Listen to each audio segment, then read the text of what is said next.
Good morning, Xbox. Yes, welcome everybody to episode 46 of Good Morning Xbox. I'm your host, Mr. Boom Boom Kaboom is in the room. Yes, welcome everybody. It's going to be a dynamite show today. We have the entire panel on hand this week. It is great. Coolcat Terri can't stay long. Scrub is out at the usual time, so we're going to try to keep this show clicking along. Let's introduce the panel and the way they appear on the screen, and let's start with the blue-haired wonder herself, Miss Coolcat Terri.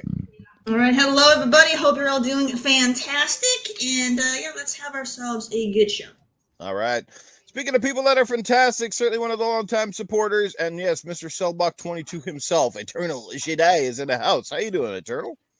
Good morning. This is your compatriot Eternal Shaddai. I'm ready for gaming talk. Yes, indeed. Lots of gaming talk. We got a pretty juicy topic to kind of jump off the top of the show here. And to the smooth talking, fast walking, the one, the only Scrub Nurse is in the building. Morning, all. What's going on? Good to see everybody in the chat. We got some good topics. Let's have some fun and talk some games. Let's go. Yes, indeed. And the sharp one himself. Yes, Axel 1324. Looks like he's ready to go or ready to blow. We don't know. Let's go. What's up, Axel? Good morning, everybody. This is Axel. Thanks so much. You made him choke. And hey, I'm wearing the exact same outfit I wore on the very first day of Good Morning Xbox, so thought it'd be fitting. Oh, that thing got a stink by now. Holy crap. Dude, it's got that what episode number are we on here? 46. It's got that 46-week-old mustache. Yes. And live from the Megadong himself. Cerebral Paul is in the building. What's going on, Paul? Oh, everybody gets handsome and all that. I get live from the Megadon. Yeah, well, make me hurt you. Megadome. Yeah, well. Not much going on. Been a good week. Shut up. Been a good week. Having a great time. Let's talk some games and some industry news here. Absolutely. Just wanted to say I love this panel. Definitely going to miss them being here on every Sunday morning. And we'll keep you updated on what the future brings for Good Morning Xbox and all that stuff. But they've been amazing. I've been with you for a good ride. 46 episodes, guys. Yes, and speaking of people who've been here with us for a fantastic ride, let's catch up with them real quick. We got some amazing people in the chat, as always. And, hey, Mr. Dependable himself, Doggy Dog 420. Woof, woof. Yes, he is. Good morning. And he's coming in with our first couple of super chats. So get to the first one. Axel, I'll let you do the honors as usual. Yeah. Can you hear me? I don't know. Yes, sir. He says, happy Sunday and much love, Newf panel chat. Heart emoji with some coffee. Hey, I'll drink to that, doggy. Yes, we need that. And then he comes back again, a double dose with another super chat. Oh. I feel like Newf, thank you for all the laughs and entertainment over the years. Thank you for everything you've done for me and this great community. You are a true legend. We love you, Newf. We love you too, Doggy Dog. You've been one of the best guys in the community. It's obviously showed because you have, since making your first ever appearance on Gaming After Dark, you've now become a community regular, and that speaks volumes. So thank you, sir, for that. I think for somebody with 420 in his name, the guy never sleeps. You notice that? He's like, yeah, maybe that's what keeps him up. Keeps him young. He's got kids, man. He can't sleep. Or maybe it's all those arcade machines just constantly going in the background. Yeah, it could be. Huh? He's like having dreams every night he did in Street Fighter. And we got Jacob Novik in the house. Jacob, not sure if you're new to the show, but welcome. The one and only Assassin Lupa is in the building. What is going on, Assassin Lupa? Good to see you last night at Community Game Night, as well as you, Paul. Eternal Shaddai were there. We had a great time. Yes. And speaking of Assassin Lupa, guys, she's dropping the code at the end of the show for a copy of Riders Republic. It is a UK valid region code. So if anyone's in the chat from the UK, I would suggest you'd be a great time to win it. We're going to give that one away later on today. So there you go. I mean, I guess anybody could win it, but I don't know. You got to go through the hoops and the loopholes, I guess. Well, you just got to move to the UK for about 5 minutes, and then move back. I tried it. It didn't work for me. So, all right. So anyway, let's move right down. We got Wild Baits. We got Wicked Hot in the house. What's going on? After that, we got Toolman 55. Troyski is here. Casket Repair is always in the building. What's going on, Casket? Scrolling on down real quick here. We've got your Tuesday night compadre is here. Did you miss him? Is it Titan? No, the other one. Mag? Mag. Yes, I Mag is in the chat. I didn't see him yet, but we'll get to him. Crazy Greek dude, what's going on, brother? Good to see you here.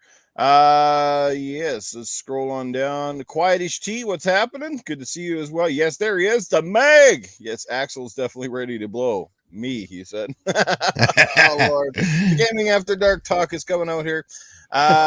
Good to see you, Meg. Honestly, Sir X-Man in the chat. What's going on, Sir X-Man? Dragonheart, Yobi, the one, the only. Kid Critty or Kid Critty. What's going on, Kid Critty? Good to see you, Joe.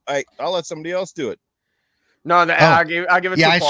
saw Joe done them all. Morning, Joe. About time you made it again. Just in time for the last show. Nice of you to join us. Actually, the last show with Newf. We are going to be continuing, people. So it's only the last show with Newf. Yeah. Hacky Sacked. What's going on, Hacky Sack? General Spartan. And I think we were in the Ice Queen Gaming. Good to see you. Yes, so now we are caught up. And let's get right into topic number 1. Again, thanks to all the chat. You guys have been amazing. But we'll come back to that a little bit later. All right, so let's do it. Yes, if the rumors are circulating once again, we've heard them before. But yes, you know what they say, where there's smoke, sometimes there is fire. There could be some truth to this. So latest article circulating that somebody is ready to buy out the mega conglomerate called Ubisoft. Yes, it would be one of the biggest pieces of the puzzle. Certainly one of the most popular publishers in recent years, and would be a massive asset to whoever certainly puts them underneath their banner. What do you all think? I'll start with Terri. I want to get her thoughts out of the way. We're going to bring in the indie spotlight early today because she can't stay long. So let's start with Terri, because I know Terri is a big Ubisoft fan. Terri, what's going on here? Do you think there is any truth? Do you think there is a prospective buyer? Who's got the wallets deep enough to make this happen? And if it's not Microsoft per se, do you think that means that the whole plans too between Microsoft and Ubisoft could potentially fall through here, obviously? All right. Well, I mean, this is, the rumor that we hear every single year. It comes back up, and the journalists always run with it every single year. But, I mean, times have been changing for Ubisoft. They've had a lot of controversy. They've had a lot of controversy lately, and people walking out and all kinds of issues. So it's possible maybe they're looking to sell, but they've said in the past, like literally last year, they said they didn't want to sell. They had no interest in selling, but they would entertain a really, really good offer. I mean, what business wouldn't entertain a really, really good offer? But it's just we'll have to wait and see if anyone really does buy them. I mean, it's such a common rumor for them to run with every year that it's like, I'll believe it when I see it, but it definitely could be a good thing for them to sell, though, just because they have been, running into, just for the public image, they've had all that controversy with like I'm so tongue tied right now with for like at work with, all the work environment and stuff like that with and stuff. So it's just, it's too early. I can't process thought today, but get it out. She's all tore up because Ubisoft might be getting sold, is what it is. Ubisoft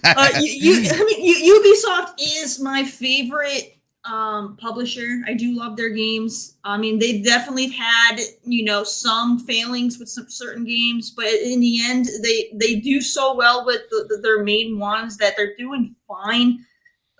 It's just mostly just how the public perceives them right now is not doing well, but in reality, they're doing really good. They sell well with Assassin's Creed and stuff, and then on PC, they have, I think it's Anno or something like that sells very, very well, and they make a lot of money off of. So it's just, they're doing fine. It's just mostly with their lead guy. I can't pronounce his name. It's very, very French. Yves Guillemot. So like, I know people want him gone. People do not like him. They want him out. And so, the possibility of getting acquired and them, pushing him out or him resigning definitely would then help that public image once again. And maybe, help with the workers wanting to stay that they still have since they lost so many leads. It's just really time will tell. When it comes to who has the pockets, the Tencent, I would not want Tencent, but Tencent has the pockets. But that's interesting. If Tencent were to get them, though, Terry, don't you think this should be the one under investigation? They got 80 plus odd studios now underneath their wing, and they seem to be just buy stuff and nobody even questions it. It's just I know, but mobile. They're also from China, so it's China. Yeah. But it's just I don't know. So like Tencent, Embracer Group, Microsoft, they all have deep enough pockets to afford them. I last checked, Ubisoft's net worth is $4.5 billion. That's I know a lot of people want Sony. Sony doesn't have pockets that deep right now. They just did some acquisitions and all that deep. Our friend General Spartan's got a couple ones here, right there on the screen, is what he's saying. So yeah, he could have some potential potential. Sony still has 10 billion. Okay, well, so if Sony has 10 billion, then they could be in the running then too. It just depends on if other ones, raise the price enough. Who knows? Tencent, Microsoft, if they wanted to really up the ante and go crazy on it, they could. Because it would literally be like chump change to them. They'd make that money back in profits within 3 months, so it's no big deal to them. Mm-hmm. It's just one of those things. So I don't want them to sell, but if they did, I'd have to roll with it. It's just there's certain companies that I definitely would not want to. Mostly Tencent. I don't want Tencent to do it. Right. But it's just gotta wait and see what happens. So who would you, if Ubisoft did sell, who would be your dream Ubisoft new owner? Maybe Microsoft, just because this way, if there's an opportunity for Uplay, or just to get rid of Uplay altogether and just throw it all in Game Pass. Yeah. Just for me, because I buy all the Ubisoft games. It'd just be better for my personal wallet. That doesn't mean it's the best deal for all the other gamers out there. It's just that's what's best for me. I think a deal of that magnitude is a bit too risky for Sony. I think if they blew all their wad on this one deal, I think it could come back to hurt them pretty bad. Perhaps, I don't know. Oh yeah, it could happen, but I definitely think their pocket is just not quite deep enough to go on that magnitude of a deal for Sony. They still got to put out movies. They still got to set aside money for video games, for appliances, for a whole bunch of other stuff. Right, like Casante said, that 10 billion is for the entire company, not just the PlayStation side. We're shutting down the TV division. We just bought Ubisoft. I thought when it came to just the PlayStation side, I thought they only had like 100 million left over just for the PlayStation side. But I don't remember. That could be wrong, but that's just what I recall. So if that's where they're at just for PlayStation, then they can't. No. If that's where they're at for PlayStation alone, then they can't even come close to buying Ubisoft. No, Sony will just continue to do the whole time exclusive bit because that's the cheapest buy-in and the maximum payout per buyout. You know what I mean? So yep. Right. Oh, I don't know if anybody noticed, but on Twitter, it's already spreading like wildfire that Microsoft is going to acquire them after this next deal closes, and all this other crap. So. I know they did mention that a couple of years ago that they were probably looking to it since they got multiple studios equally to Activision, but we don't know if it was actually true or not since there were just rumors. By the way, companies shopping around for other companies to absorb or buy or whatever is not uncommon. It's just that this one always gets made public and then it becomes, the talk of the whatever for the next few months. Whoever sells is going to be services based kind of a company. You know what I mean? I don't think it's going to be a traditional. It's going to be somebody that's into services and wants to bolster their lineup. EA would be another one that would have deep enough pockets to where they could, do that, especially if they wanted to expand their library because EA. Oh God, I hope not. EA's mostly known for sports games. You know what I mean? EA's mostly known for sports games. So if they wanted to, try to get away from that, that's an opportunity for them to, broaden their what their library. But Well, that was interesting. Hi, Scrub. Well, I was going to bring in Scrub since he started chatting, so we're going to find out how he feels with the whole thing. So yeah, here we go. A little premature, but now here he is on the screen. Scrub, give us your take. Maybe you can relate to what Casante was trying to tell us in the chat there. Yeah, as far as their money, when a company says, "Oh, we have this much in free cash," that's that's just like saying, "Ooh, I have this amount of money in my savings account." If you only have $500 in your savings account, you can't go buy something for $2,000 unless you put out more credit and more debt. So that's just talking about their free money. And like I said, that is for Sony and for everything. That's just not for dedicated to PlayStation. The reason why Microsoft does a lot of this and buying and buying and buying is because Microsoft is like in almost every computer. They make money through so many different services. They have their cloud, they have their servers, they have their video game divisions, everything they do. So they're making money. So yeah, they just have money sitting around at times where they say, all right, we will now give the Xbox division this amount of money to go buy this, and this. Sony, on the other hand, even when they had the big leak with the Sony, about 3 or 4 years ago with their movie division and all, you were seeing that their movie division is not making as much money. PlayStation is what's really keeping and pushing everything along. So yes, they are putting money into the system, but that 10 million, like it was said earlier, is only that's for everything. That's all free cash. And if they put if it's worth $4 billion, you're not going to spend $4 billion. It's just not going to happen. They're going to say we're worth $4 billion. There's going to be some back and forth, people talking, hey, how about this much? Or and you might end up buying it for $6 million because they might say, yeah, we're worth $4 billion. But if you want to take this completely off our hands, it's going to be worth $6 or something like that. Also, when you hear Ubisoft every year, because we've said this a couple of times, a lot of people said this online. Oh, Ubisoft, I'm hearing it. You hear it every year. To me, this smells like someone putting that information out there to say, hey, look at us. Look at us. We might want to be bought. But then when somebody asks, oh, no, we are. But it's to spark interest. It's to spark talk. It's put eyes on Ubisoft, and it's to bring attention to anybody who has the money. Hey, we might want to sell.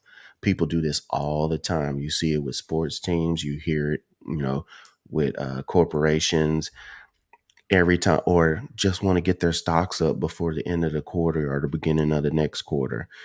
So just think about that. There is a reason every year somebody hears somebody's going to buy Ubisoft. This is not just Twitter fans going in there and saying, who's next? These are getting put out to these big, not newspaper, but online news and gaming news companies every year for a reason. So just think about that. It's not that, oh, Ubisoft is such a hot commodity, everybody's trying to buy them. It might be Ubisoft is putting it out, those feelers out to see if somebody will actually bite. That's what I'm thinking. So,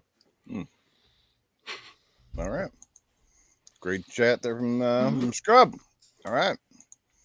All right, Scrub, you can breathe now. You're no longer on the giant camp. Okay, who wants to go next? We got Shaddai, Axel, and Paul, who haven't had a chance to go all in on this one. Yeah, I'll go. Okay. Yeah. Axel, have at it. So, Ubisoft CEO, what was his name again? Yves Guillemot. Guillemot. Yes, that's how you pronounce it. Yes. Yves Guillemot. Yes. Yves Guillemot.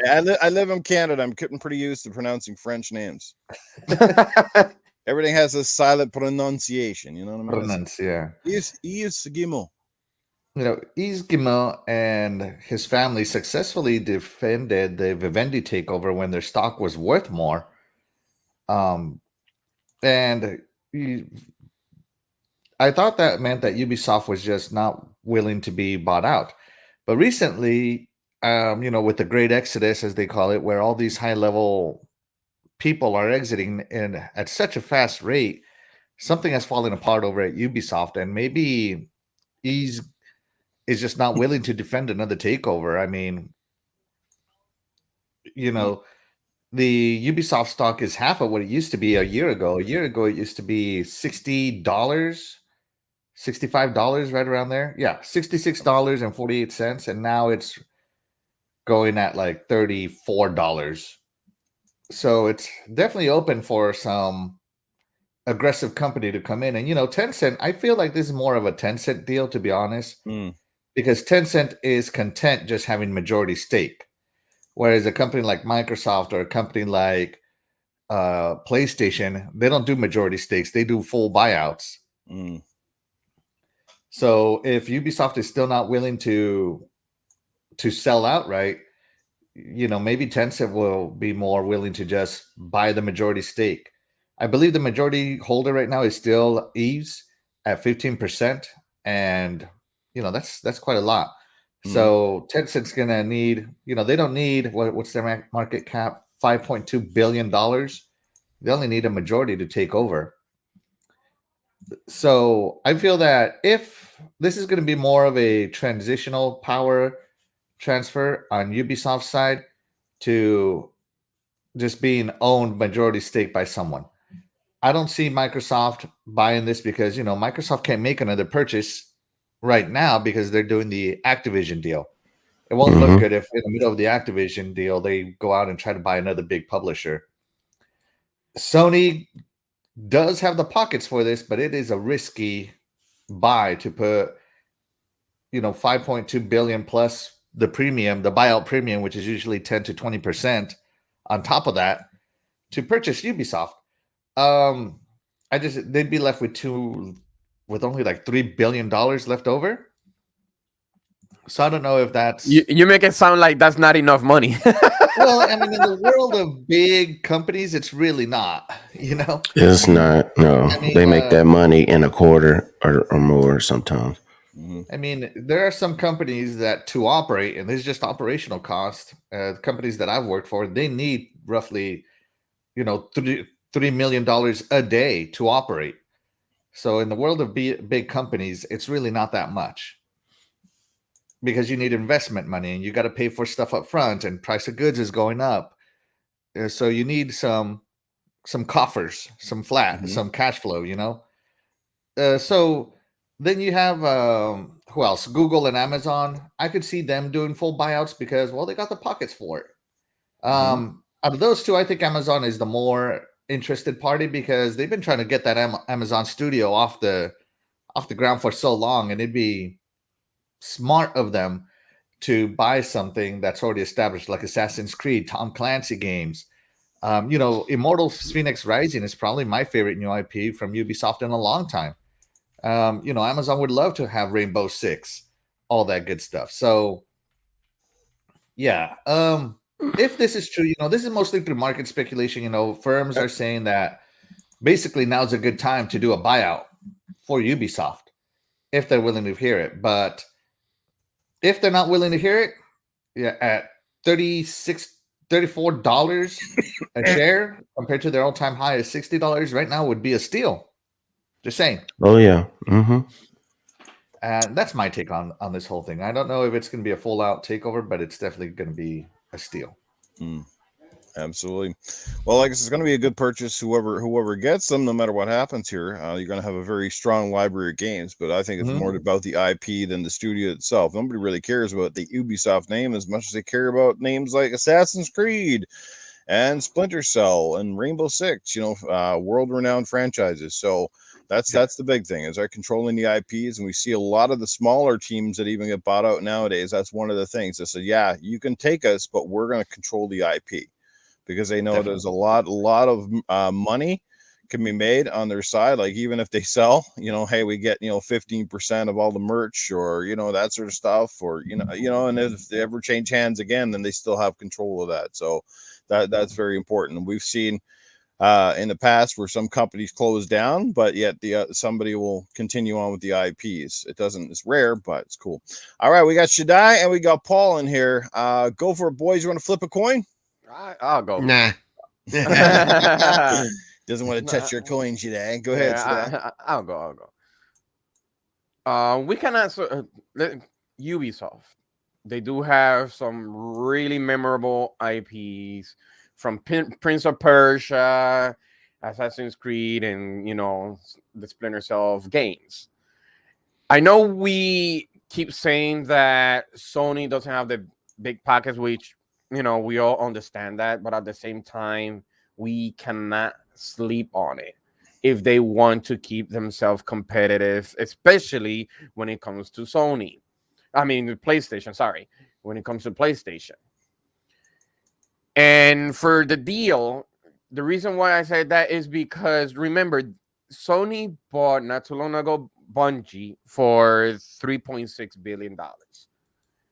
And for them to keep themselves competitive, as even though Microsoft doesn't see Sony as competition, if they want to keep themselves aggressive, they probably gonna end up getting Ubisoft. Yes, it is risky, but it's always risky and reward. So it's all depends. And right now, we know that PlayStation is more Japanese game centric, but if they want to go competitive in the Western, Ubisoft also is a great addition for it to pretty much, let's say, a little bit balance. Also, I agree with Axel, which I forgot about that. Amazon is also a great addition, but also they need to, put it out there about their Luna services. And since Ubisoft does services, that's also a great addition since they have, the deeper pockets. So I actually see the way I see it is more between maybe those two and Amazon because of Lost Ark and the great success that they have with it. And if they want to compete with Microsoft, trying to compete against the acquisition, trying to acquire Activision. So Ubisoft for Amazon will be a really great addition for them to compete with Microsoft on, who got the bigger acquisition for it. And plus they do have, remember, multiple studios. So they could create anything, they want. And they could, is that enough for Amazon to keep themselves competitive for services? I don't know. They might need to acquire more studios for Amazon. But if Amazon is actually serious about competing in the gaming industry, in the gaming world, the best way to do it is pretty much to acquire Ubisoft. So I see more maybe Amazon acquiring them if they want to have that cloud competition, same as Microsoft and all that, because they're really stable in that part. And that's what I believe. Nice. All right, sorry, I just bring it down. All right, there you go. Shaddai's had his say. Now it's time to bring up the wise old gamer himself. My God. Anyway, go ahead, Paul. As much as I don't think it's going to happen, I really don't. If it starts to pick up steam, a few months down the road, then I'll believe it. But I think if they were to get bought out, I would like them to get bought out by an actual company that cares about gaming and the gamer, and it's more than an investment. Because things like Assassin's Creed, though I still enjoy them, they've kind of lost their way. And there are other games that we would like to see come back, Splinter Cell and all kinds of some of the older stuff beyond which cash grab is it that they own? Apex or something? I don't know. It's right. So it'd be nice to see them, in a sense, to me, get back to writing stories and telling stories and really doing good games. So in that sense, I would like to see something, but I don't see it happening this time. I think this is just more of the same. Yeah, somebody's looking into it, but nothing's probably going to come of it type of thing. I don't think, Amazon, even with or without Luna, if Amazon were to buy it, that may not be necessarily a bad thing because, of course, they would still probably keep it on other platforms because Luna's not doing great. Luna is. So, You know, if they were to get a company like this, they would probably hope it was they would probably use it as a cash cow, you know, which isn't necessarily a bad thing, but, you know, so that I wouldn't mind. Google, is Stadia still a thing? I mean, seriously, does anybody that you know or I know, does anybody still use Stadia? You know, so I don't really think, yes, they could buy it, but what the hell would they do with it, you know? I think most people have given their controllers to their dogs as chew toys. Yeah, pretty much. I mean, so again, it would be used in an investment, but Google has shown that when they get their paws on something like this, they tend to destroy it. Yeah. So let Google keep doing what Google does and stay away from this side of things. Like somebody said, Microsoft, even though they could afford it, they probably like community wise, they probably can't take the risk of, you know, because they'd have the FTC breathing down their neck, and boy, the crap they would hear. Plus, they've got to wait till this deal closes, and that's what I saw on Twitter. I saw somebody saying, yeah, Microsoft is going to make them put a hold on it until they're done with the latest acquisition. I'm like, no, it doesn't work that way. You know, they're not gonna like we're gonna give you like, you know, a $5 billion to you know, just hold off. You know, it doesn't. No. That would be illegal. Yeah, I know. Yes. Insider trading. So and if if something is going to happen, they're not going to wait till Microsoft is through doing their thing next year. As far as this rumor goes, what I'm saying is, you know, something could happen after Microsoft is done, but it's not going to tie into what we're hearing right now. You know, and like I said, I don't think Ubisoft. Last we've heard, they're not really in the interest of selling. Now they might keep throwing some feelers out there to see what kind of money they can get, because they are hoping somebody big like Microsoft throws them a big, gigantic, overpriced bone. Right. And why does that happen? Because if they keep putting fillers, guess what? Sometimes the stock will go up if they think somebody's willing to buy them out. Right. By the Disney, let me just clear this up right now. This is not a mullet, okay? This is just all coming back out of the way. All Like a mullet. right. Yeah, he didn't do the Steven Seagal look this morning, so he put the hat on. Yeah, so no such thing as a mullet for me. I've never had a mullet, even in the 80s. Nope. Or the 70s. Never, ever, ever. So, yeah, I'm special that way. Anyway. The guy at the barbershop asked me that. He's like, you want a mullet? And I look at him and I'm like, dude, that's like for the country folks, okay? Do I look country to you? Hey, whoa. Watch out, man. Yeah. I grew up country. I grew up country without the mullet. Cowboy hats and the whole bit. Riding horse the whole bit. So there you go. I live in Alberta. It's pretty common out here. Yeah. Oh, you live in rodeo country. I've always wanted to come up there for the rodeo. Oh, yes, the old the Calgary Stampede. It's a big thing. Yeah. Anyway, so yeah, I don't think this rumor is anything's gonna come of it more than usual. And you know, I put it this way, I'd be really shocked if it did, because this just seems like more of the same. Yeah. So all right. I'll just really quickly say the big thing for me is, look, if sorry, Paul, I won't leave you on blast here. All I'm just gonna say is, you know, whatever happens, happens. I mean, there's no control in it.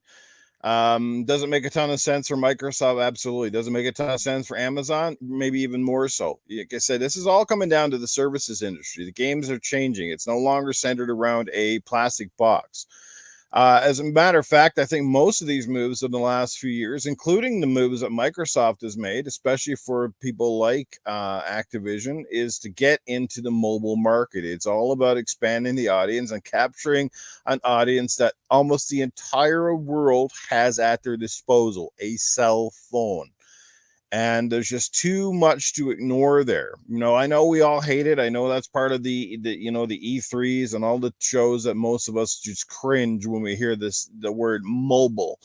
But at the same time, that's where there's a lot of extra revenue. That's where the money is. The key is, how much focus do they put into that? Because we've seen right now, if you look at even some of the current games that are on the market, you can't help but feel that some of the games that we're playing on our consoles are no more than mobile adaptations.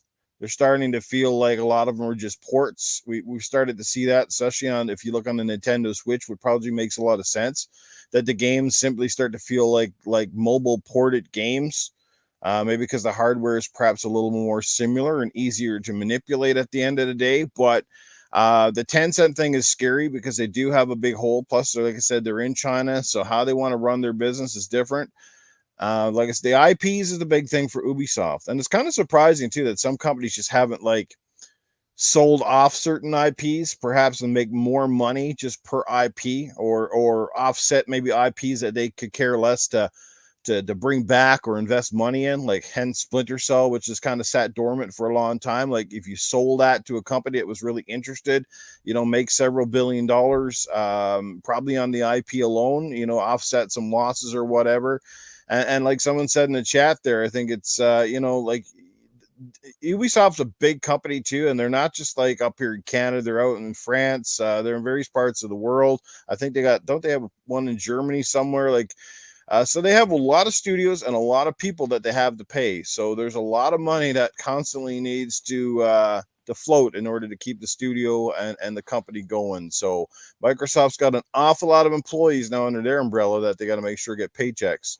So a lot of money going out, and they got to start seeing money coming back in at some point in time. But like you said, sometimes a lot of times they play this up and articles played up because, hey, nothing like speculation to get the stock prices rising, right? So there you go, a little bump in the stock, and everybody's kind of happy for a while. 11% bump, actually. Yeah. Well, there you go. Nothing wrong with 100% bump in anything. I'd take 100% bump in my pants. Yeah. Not in the back. Not in the back, though. If I don't want anything to be done with Ubisoft until they figure out what they're going to do with Beyond Good and Evil 2. So, I mean, if that's going to sit in the background, I don't want to hear nothing about anybody getting bought. Yeah, Skulls and Bones, all that stuff. Yeah, absolutely. All right. Don't they have another one called Project Cube or Project Square or something like that? Huh? Project Q. They just announced it. Project Q. Yeah.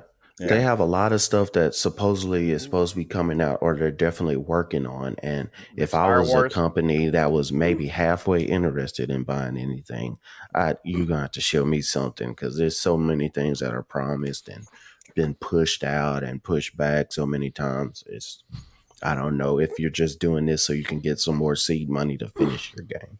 Absolutely. They doing the new Avatar game at Ubisoft? That's right. They are. You're right. But remember, they're doing a Star Wars game too. So yeah, that game is taking as long to come out as the movie, for crying out loud. Yeah. It reminds you of the friend that can't keep a job and is just, no, I think I want to be a musician. And next 5, I want to be a painter, or no, I'm gonna change my job. I'm gonna do this, and just doesn't know what they want to do, but they're always got their hand in something. Oh, for me, it's all my friends that they're going to be, university, lifetime university students, keep going back to school.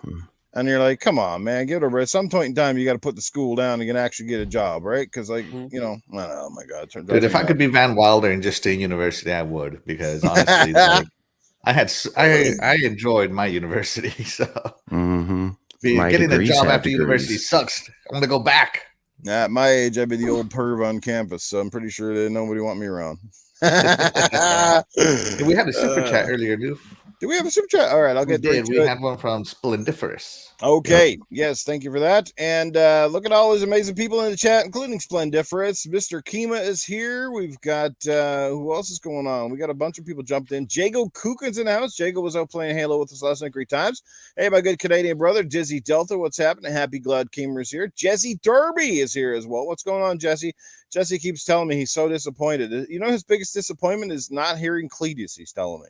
He loves his Cletus. He's actually been asking. He goes, you need to record Cletus tapes and send them to me. It's pretty hilarious. All right, Splendid. Yeah, like you what literally in the 1990s is going on here? Hey, well, that's probably what Cletus would be using. Cletus would probably record on 8 tracks. All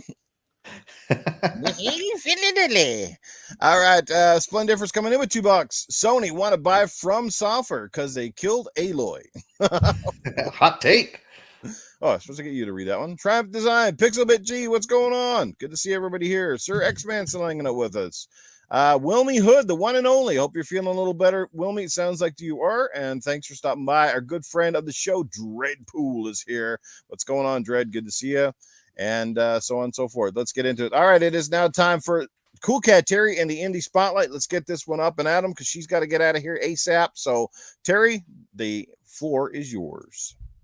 All right, everybody. I got you guys something that's an action platformer. All right, so you guys, it's this one is really, really cool, and like I love Mario. Get out of here with that. All right, so this one, the art style gives me a lot of like Cartoon Network vibes. You'll know when you see it. So let me go ahead. I'm going to show you guys the trailer real quick.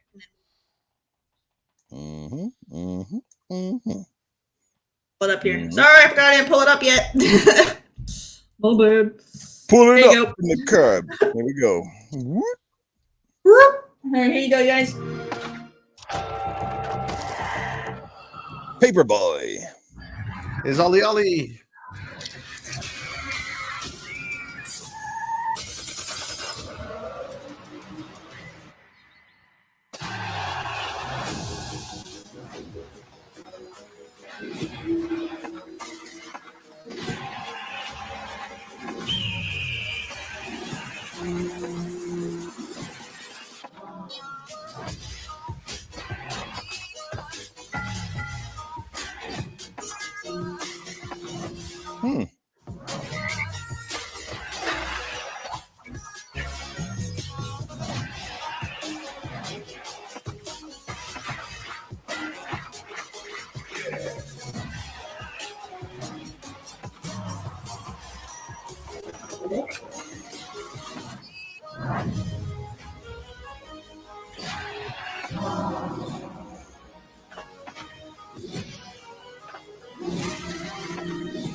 Ollie Ollie. Interesting. All right, you guys. So there you go. Ollie Ollie World. Whoop, we gotta stop over there.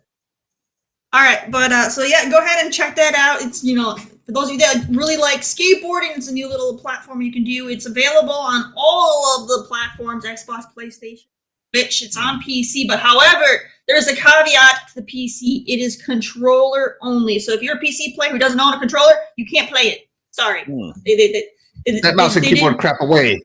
I think this is like the first PC game I've heard of that doesn't support keyboard and mouse. Like that's like unheard of.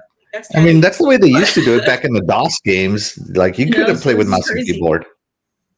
You know, so like yeah, but I'm talking about like modern times. Like, you know, everything is mouse and keyboard.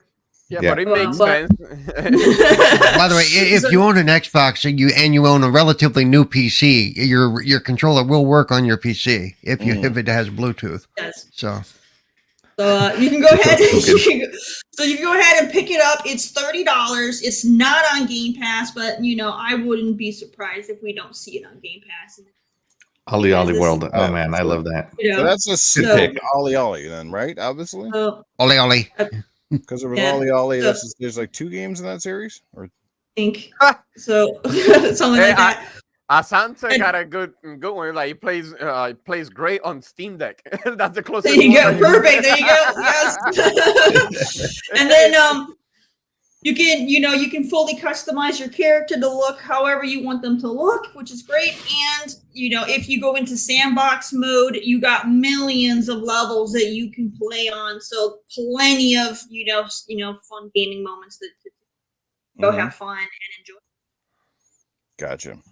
Fantastic. And shout out to those of you in chat who mentioned that you guys checked out Lost in Random. That was the game from last week. I'm glad you guys are enjoying it. Nice. Fantastic pick, Terry. I laugh at Jago Coogan here. Throw those keyboards in the bushes. Yeah. By the way, Splendor, you would think that everybody knows that, but not everybody knows that. So thank you for sharing your little rude attitude. Rude attitude. Can I jump back here? Jacob Novik in the chat says, can somebody, and this is jumping back to the Ubisoft thing, can somebody in the chat tell me what would happen if Xbox tries buying Ubisoft while the Activision deal is pending? I haven't understand yet in which way it can hurt the deal. So I'm not a corporate lawyer. I'm not anything, but I'll understand it. I'll explain it to you the way I understand it, Jacob. And that has to do with monopoly. If so, the FTC is concerned with one company becoming too big and monopolizing the industry. And if you're buying a huge publisher like Activision, and the FTC is already investigating you, and in that process, you're going to try to buy another big publisher while they're investigating you, it just gives their lawyers more ammo to you against you in this case. And in that case, both deals might fall through. So that is the way I understand it. It has to do with FTC, the Federal Trade Commission, seeing Microsoft as a monopoly. Yeah, it just has to do with how things look, optics. So exactly. Yeah. Yep. It wouldn't be that's a all I good wanted to look. address his question. Okay, no, it sounds good. No, and definitely that's entirely it. It's just they don't want Microsoft to kind of run away with things, and anybody else that might be considering jumping into the service industry basically gets destroyed. And I'm sure in the counter arguments against Microsoft, lots of people are probably bringing up Stadia. I'm sure they're going, well, look at Google. Google's this giant company, and they brought out Stadia. And as soon as Microsoft, bought up Bethesda, it was pretty much like, here we go. So I'm sure they're going to be using all those little things, to try to shoot down the Microsoft deal for sure. And Kiyosani, man, too bad. Like I said, I'm ending my portion of the show. Definitely a guest I would love to have on at some point, and I'm sure maybe these fine folks that want to carry this forward will have you on the show in the future here. So yes, definitely. Yes, Kiyosani, check your DMs for my Cash App, and we'll get you out here as fast as possible. You never said nothing about getting paid. Hey, the one and only Graphic God has graced us with his one-handed presence this morning. What's going on, Graphic God? Good to see you, my friend. Great time, a great show on the Iconic Video Games podcast on Friday night. Good to see you over there with the boys and the ladies and that was named Titan. That was probably the funniest Iconic Video Games podcast show I've ever done. The one with Graphic God. Check it out, everybody. You managed to keep Graphic God up past 8 o'clock in the night. It was epic. Good stuff. Let's let Coolcat Terri get out of here, I guess, because she's got to take off like ASAP. So Terri, first of all, me personally, I want to thank you for everything. You were one of the first people that I asked to be on this podcast. And I've never regretted it. Never regretted any of you guys and gals. Just an amazing panel. But Terri, you've been awesome. You brought it each and every week you came. The last few weeks especially, we got you fired up, and it was awesome. I think you're at your best sometimes when you just let it loose and let go. But your indie spotlights have been a real gem. You've opened our eyes, not alone like the people in the panel or that come to the chat, on some really great games that many of us have, for whatever reason, overlooked, and are now super awesome and thankful that we could go back and rediscover those games. Thanks to, like I said, that little segment that did big things. So thank you for everything. And I wish you all the best in your home, your life and stuff moving forward. And I'll be back with you again sooner than you think, I'm sure, but all the best to you. All right. Well, thank you so much, Newf. And I've told you this before, that I am grateful that you decided to take a chance with me, because you didn't know who I was. You were just reaching out there to people, so thank you for that. I do appreciate it. I really do enjoy this podcast and the whole panel you put together. It's been great. And I wish you well. I can't wait for your return, whenever that may be. And hopefully we will, do you proud in your absence. So, and whatnot. But I do got to get rolling, everybody. So thank you so much for hanging out, and I will definitely keep going with the Indie Spotlight. You know, as the show continues, I got an event I got to get to, so that's why I'm rolling out early. Yep. But you guys go ahead and check me out on social media. I'm freaking everywhere. Just look at my name as it's either going to be spelled like you see it here, or there's going to be an underscore between Coolcat Terri. But I'm everywhere. Look for it, and hopefully I can have some more big rants. It's harder for me to do the rants because I have to try to stay more PG-13 over here, and it's so hard not to just cuss like crazy when you're going in. You're talking to the Gaming After Dark crew over here. Yeah. You know the feeling. So it's good times. I appreciate everybody here, and I'll see you hopefully next week. So I'm sure there'll be a big announcement where you guys can find us next week, or whenever. But yeah, I'll catch you all later, everybody. Take care. Hi, Terry. Bye, Terry. Kingdom Hearts is king, apparently. You're on my list. Bye, guys. All right. Oh, Shaddai is on the Heck, I'm not even sure where we're going to be next week. You guys need to let me know. Jeez. We're gonna have some. If you know, you know, Paul. We're gonna have some announcements before the end of the show. Yes, we will have some special announcements before the end of the show. I'm going to be announcing, I guess, at least a temporary addition to the panel, as well as where the show is going to end up once I partake ways. That's coming up at the end of the show, guys. So stick around for that. Plus, we got that giveaway of Riders Republic, courtesy of Assassin Lupa. That's why I've been a little distracted, because I've been adding everybody from the chat to the Wheel of Names. So everybody that's in the chat is at least going to be entered. If you can't use the code, you can pass it on. Wheel of Shame. What? Wheel of Shame? Is the game that bad? So hopefully I got everybody here. We got another super chat coming in from Splendiferous. There you go, Axel. Yeah. Joe is here, Paul. Don't you want to scream his name? Yeah, I already did that Splendiferous at the beginning when he first showed up, but Joe done one more time. There you are. So yeah. There you go. Joe Dunmore getting double doses over here. The Wheel of Shame, because Axel, I mean not Axel, but that's what Eternal gets in prison. His name is on the Wheel of Shame. Oh man, great stuff. That's funny.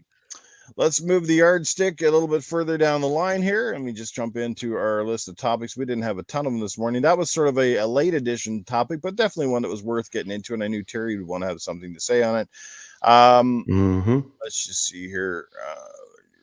Where are we at? Because our private chats, I have our topics in there, and the boys get going on some of their stuff. Let's talk about the Sonic thing. All right, I'm talking about Sonic Origins, and most of them in particular, not just this game, but games that are getting it wrong, games that obviously have massive audiences, huge followings, but their publisher, whoever's making these decisions at the executive level, are getting it wrong. They are treating people as if we are stupid and have no idea what we are getting for our money. Are anybody familiar with what I'm talking about? They have all these tiers for the Sonic Origins game, which is simply a collection. If you guys are not familiar, it's a collection of all the original Sonic games. The Sonic 1, 2, 3. I think is there Sonic and Knuckles in there as well, or is it just 1, 2, and 3 remastered? Sonic 3 and Sonic 3. I think it was 4 when I saw it. I think it was 4 tiers. Yeah, but they have so many tiers, and basically what they're giving you is like next to nothing. They're basically charging you for stuff that legitimately just should be in the game to begin with.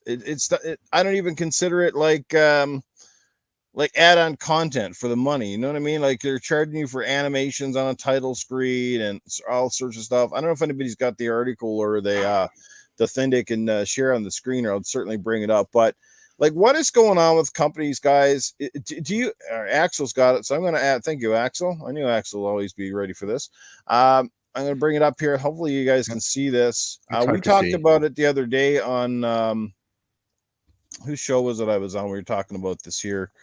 But anyway, we talked. Oh, it was on. It was actually on Original Next Level Gaming on Thursday night. I was a guest there, and Mike and the company. You know, they're big Sonic fans, love Sega, and they were appalled with this absolutely asinine system that they have for this game, and it just makes no sense. you know. So who wants to take it away? Who wants to give your thoughts on this and why this stuff is happening and continues to happen?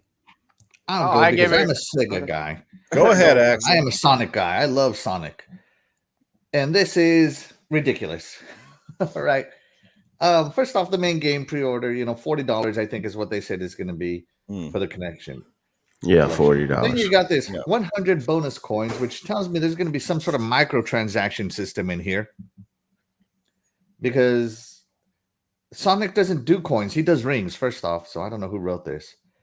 Mirror mode, which is basically running the levels backwards. This came from an online community version of the game that, of course, the Sonic fans created. Hard missions, this is like that whole thing. Why not include an easy mode with the game? Why not have the hard missions included? It only comes with the premium pack, right? Mm-hmm. And then, like, if you want to play the old classic music stuff, it's only available on Digital Deluxe or as a DLC. Nickel and diming, as you said, Newf. Letterbox background, a font, guys. You gotta pay for fonts.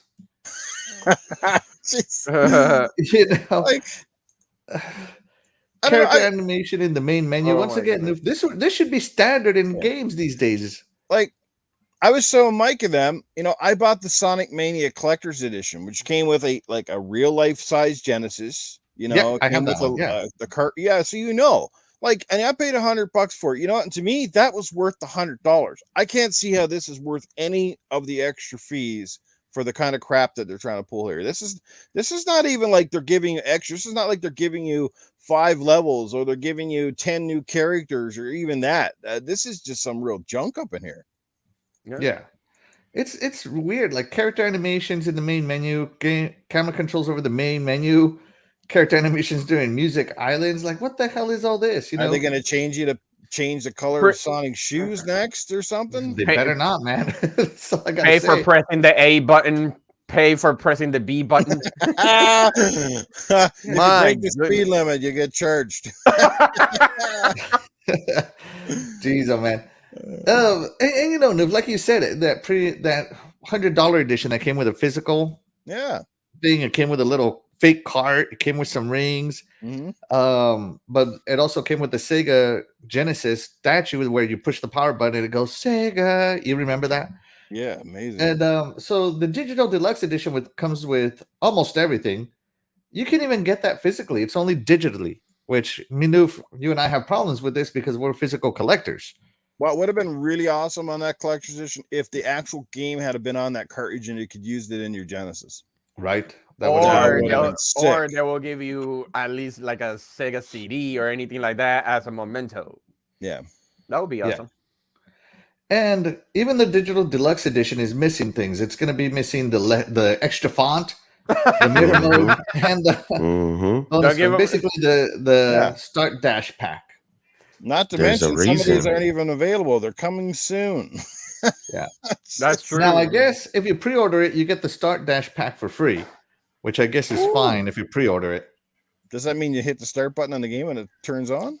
There's a reason for this. Actually, there is an article here. Hold on, let me pull it up. Oh my god! There is an article. Here we go. That describes everything here. So the main game, start dash pack, free DLC. Premium fun pack. Let me zoom this in. Hard missions, letterbox background characters, classic music pack, additional music tracks from the Mega Drive / Genesis titles. Why lock music behind DLC? I don't understand this. And all this stuff. So I don't know what is happening here. So here it includes Sonic the Hedgehog CD, fantastic game. Sonic the Hedgehog 2, Sonic and Knuckles, or Sonic the Hedgehog 3 and Knuckles DLC. And it has anniversary mode, classic mode, boss rush mode, story mode, mirror mode, which is DLC. Yeah. Mission mode in the museum. It's just, I don't know. This is not how you should sell it. So I guess if the intent is that they were trying to go to, if you bought the standard edition, that you could get all the premium deluxe edition stuff if you wanted it, in case you changed your mind. Kind of like an upgrade path, but I don't really. Yes. I don't know why some of this stuff just isn't included. The animations, for crying out loud. I hope they nobody did it buys 2 this. ways. I hope they shoot themselves in the foot with this. I hope nobody buys it because we need to send a message to these game companies that this is not what you do for fan service, especially when you're charging for retro games like this, where people have already been able to play these games on various other platforms over the years. I mean, guys, you know what? I don't normally endorse it, but go get a freaking emulator if you're the worst chance and play these games instead of doing this debauchery. This is nuts.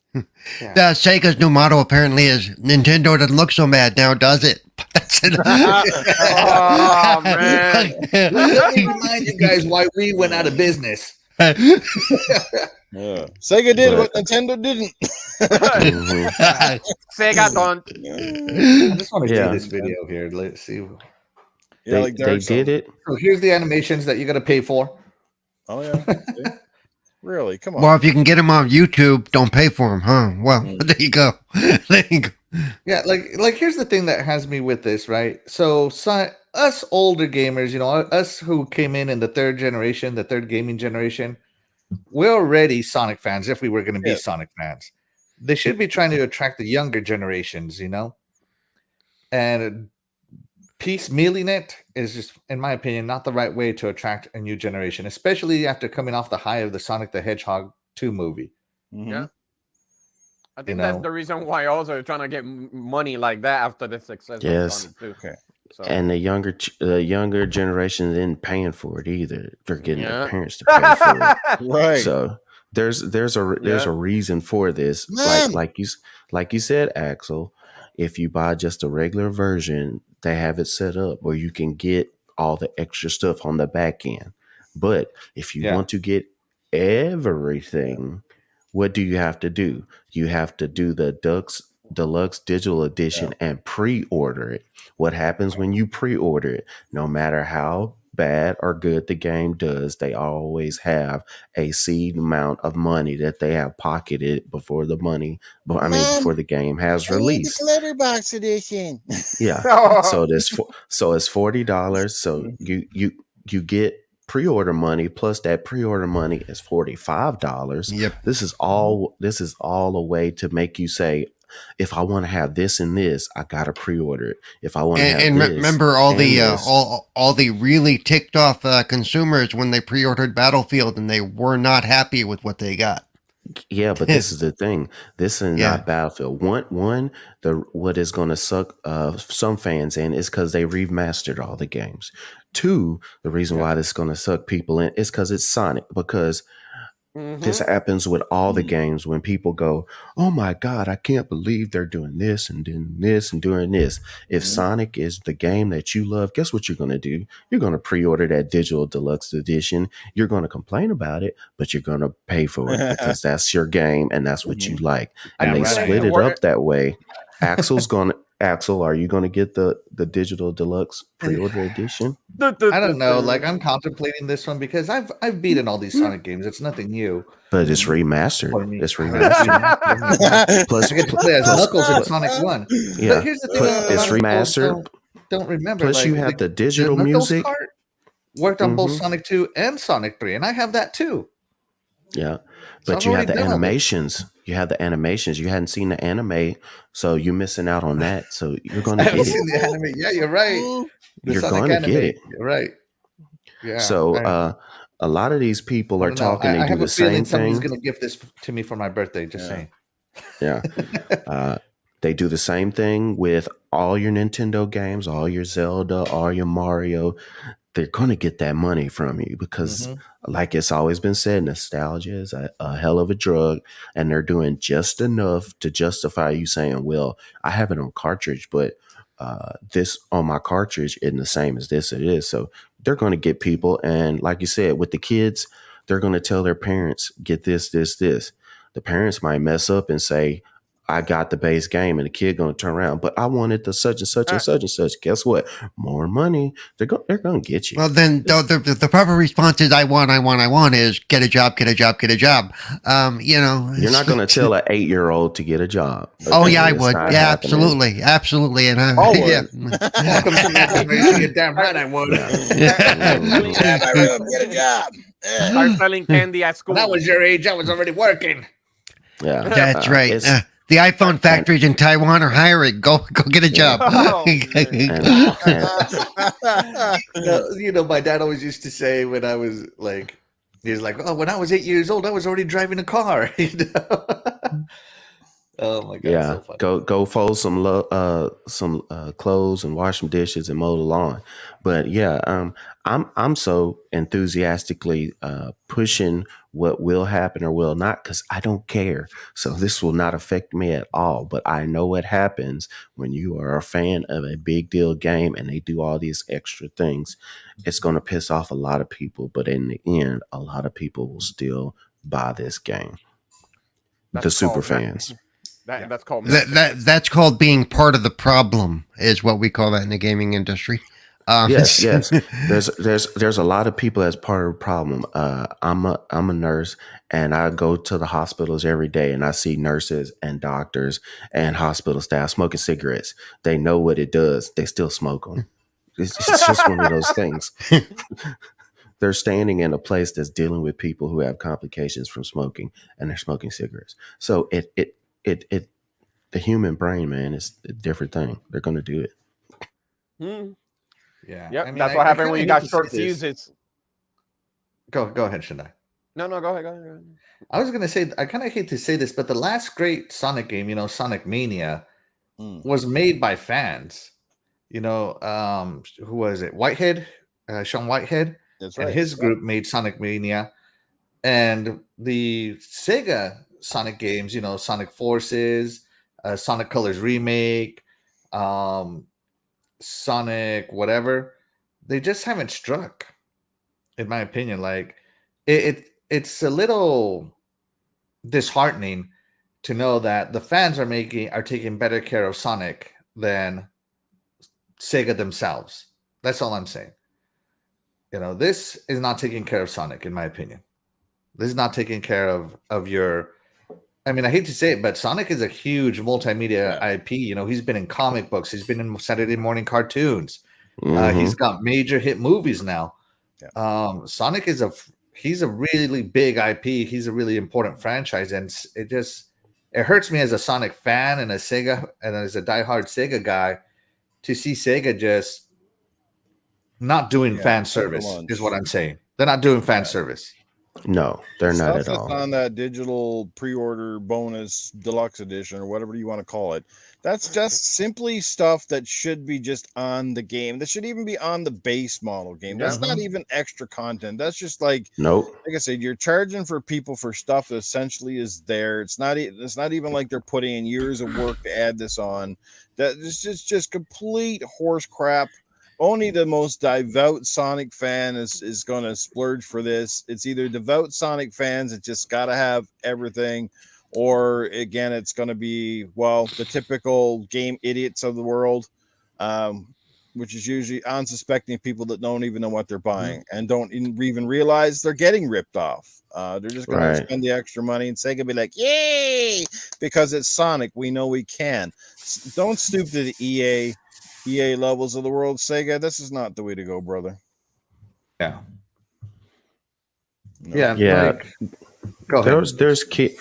There's kids who's never played this game, and with the movie coming out, you have sucked in a bunch of kids who now have a love for Sonic. So this is a quick way to get money off the new fans that they can bring in. Yes, you're going to have devout super fans who are going to do it, but there are, 6-year-olds to however older who have never played a Sonic game before, who have watched the movies and now have a love for Sonic, and then this is going to bring them in. So it's one of those things. It is pure corporate greed. You can think the way they're handling it. A hard mode should be in a game already. The music for a game, unless you're having a soundtrack that's extra, that's the only with extra songs. That's the only reason why I see that being a deluxe edition. And what you were saying earlier, why do they have 100 coins? Because it's going to be a microtransaction. Yes, Sonic uses rings, but guess what? You're going to pay for those 100 coins to get you what a set amount of rings somewhere in there, because Call of Duty, Battlefield, all these games have buy this many coins, and then you use those coins to buy skins, to buy guns, to buy characters. So when those 100 coins, it's going to be something for microtransaction. It definitely is going to be that. It's just sad that they're implementing that on iconic games like that. It's sad. It's like here's 100 coins so you can get 1-ups in Mario. It's ridiculous. It's ridiculous. Yeah, and it just pisses me off. Like right now, my only hope is that limited run games will be able to publish a physical version of this one, and I'll buy that. Because I'm a physical collector. I like stacking my shelves and organizing my shelves. Like it's relaxing to me to, make everything look pretty. So I am a physical collector, and I'm not just going to buy the base game physically. I want this game over here physically. So my only hope is that Limited Run Games gets a hold of it. Of course, they won't make an Xbox version of it, so I'm going to get the Nintendo Switch version. But that's my only hope. Yeah, anything that is ring related, I will not buy it. That's a bad take. And you know what? And shout out to our Rob. Our Rob is saying that we're all saying, my kids love Sonic. I would have bought this if they weren't gouging us. Exactly. Mm-hmm. Yeah. I mean, you can get copies of the Sega Genesis collection with a lot of these games on it, or perhaps you even got the Genesis was it the mini or whatever, and some of the Sonic games are on there. There's so many ways to play Sonic. You don't really need this. Sure, it might be like the definitive version of these games. They're probably going to look and play a little bit better.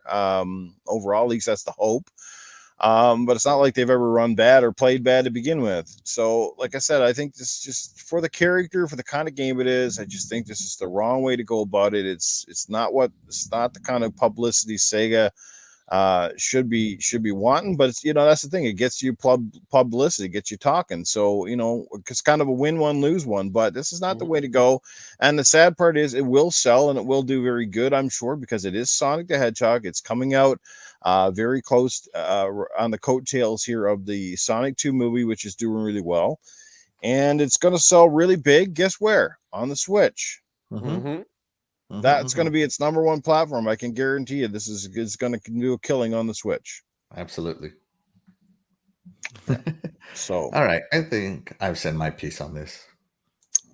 Yeah. Any further thoughts, or we're bringing Scrub with a look at what's coming, or going from Game Pass? No, everybody's mute. We're good. Yeah. Yes. I think we ran Sonic straight out of the building. Yes. Next time I'm cutting off the loop-de-loop. There will be no full circle. You're just going to run off the ramp, Sonic. All right. It's so funny because in the original Sonic 2, I was so good at it that I could literally break the game and do exactly what you just said. Nice. Yeah, I used to play those games so much, like I could almost go through a game without dying. You just had the levels memorized and you knew the best tracks and where to go. I'm nowhere close to that level now. It's amazing how my patience or my aptitude for gaming has dropped off significantly in my old age. Scrub, take it away, my man. What you got for us? I could just picture while you're waiting, hovering over to buy this game, you have Sonic over there with his arms folded, patting his foot like, come on, buy that pre-order. Come on, buy it. Don't give him any ideas, Scrub. You'll pay for that too. The pre-order animation, $5. So they're going to start charging us for the corner animation. When Sonic got too close to the corner. Yeah. They're going to charge you by the kilometer. If he goes past 100 kilometers an hour, you get charged. Don't go too fast. What is a kilometer? This is America. We speak American on this show. So for example, a kilometer an hour would probably be like 0.2 of a mile per hour. Yes. Yeah, we need to transition those weird metric units into freedom units. Yeah. We're so free. Only us and like Micronesia uses miles per hour and all these funny little inches and centimeters and all this good stuff. So you have to explain it to us. We don't conform to the rest of the world.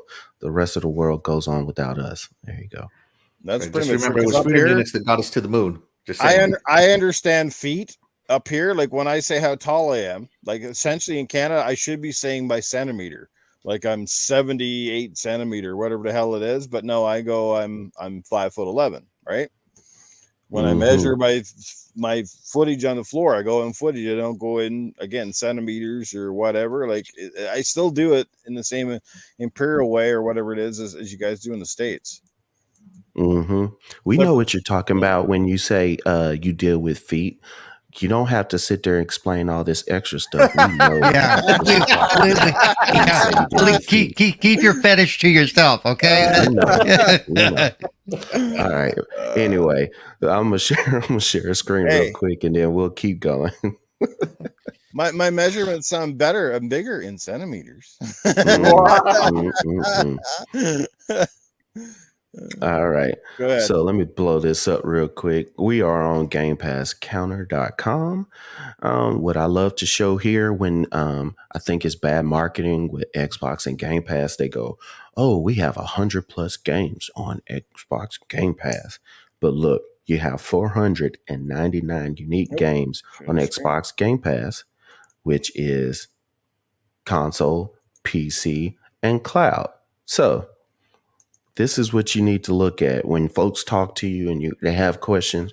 You got 499 games you can choose from on all different parts of the platform when we're talking about Game Pass. It's not just 100+ games. It's way more than that. All right. So where I'm going to go to right now is 4 that are leaving soon. So Streets of Rage 4, which is a great game if you haven't had a chance to try it up. It is leaving this month. So it didn't have the date, so I'm pretty sure it's going to be sometime next Blasphemy. So Streets of Rage, get it. If you played through it and you want to keep it, buy it. You get a discount just for being on Game Pass. Secret Neighbors, I don't know anything about that. Outlast 2, and then Cricket, for everybody who loves Cricket. Don't take away Cricket. Yeah. I thought that was more of an insect. I'm like, what is that? Catching insect? Yeah. For all the people who have dwelt under the England Empire, who have learned about cricket, hey, it's going away. Cricket 19. All the 10 people that play it, yeah.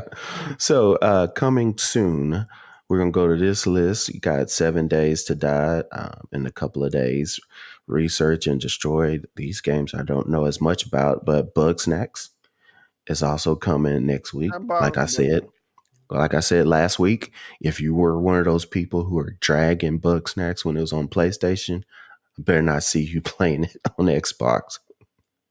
Keep your same energy. If you didn't like it and thought it was trash, it's still trash now. But this is a great game you might want to play and check out. I never trashed Bugsnax, but you can bet your bottom dollar I'm not playing it. No. But the game I'm looking for is this Trek to Yomi that is coming out May 5th. Yes. So that is one of the games that's on my radar. So you can see her coming soon. This is Trek to Yomi. Also Hello Neighbor 2. If you like Hello Neighbor 1, there you go. 2 Point Campus. And then there are so many games that are just available. Like I said, Life is Strange was just added like last week. There's some games, if you want to check them out. All the time there's something coming to Game Pass, but at the same time there's stuff leaving. Everything doesn't stay. So if you love a game, you played it and you can't live without it, just go ahead and get it, and you get it at a discount. So that is all I have for now. Yeah, at some point that counter was up over 520 games, so that they've actually been shedding some games. That's and correct. Not replacing them. Yeah. Is that a bad marketing thing now for Microsoft not to be touting the games? Like at this point, you should say over 100 is like to sell That's it. weak.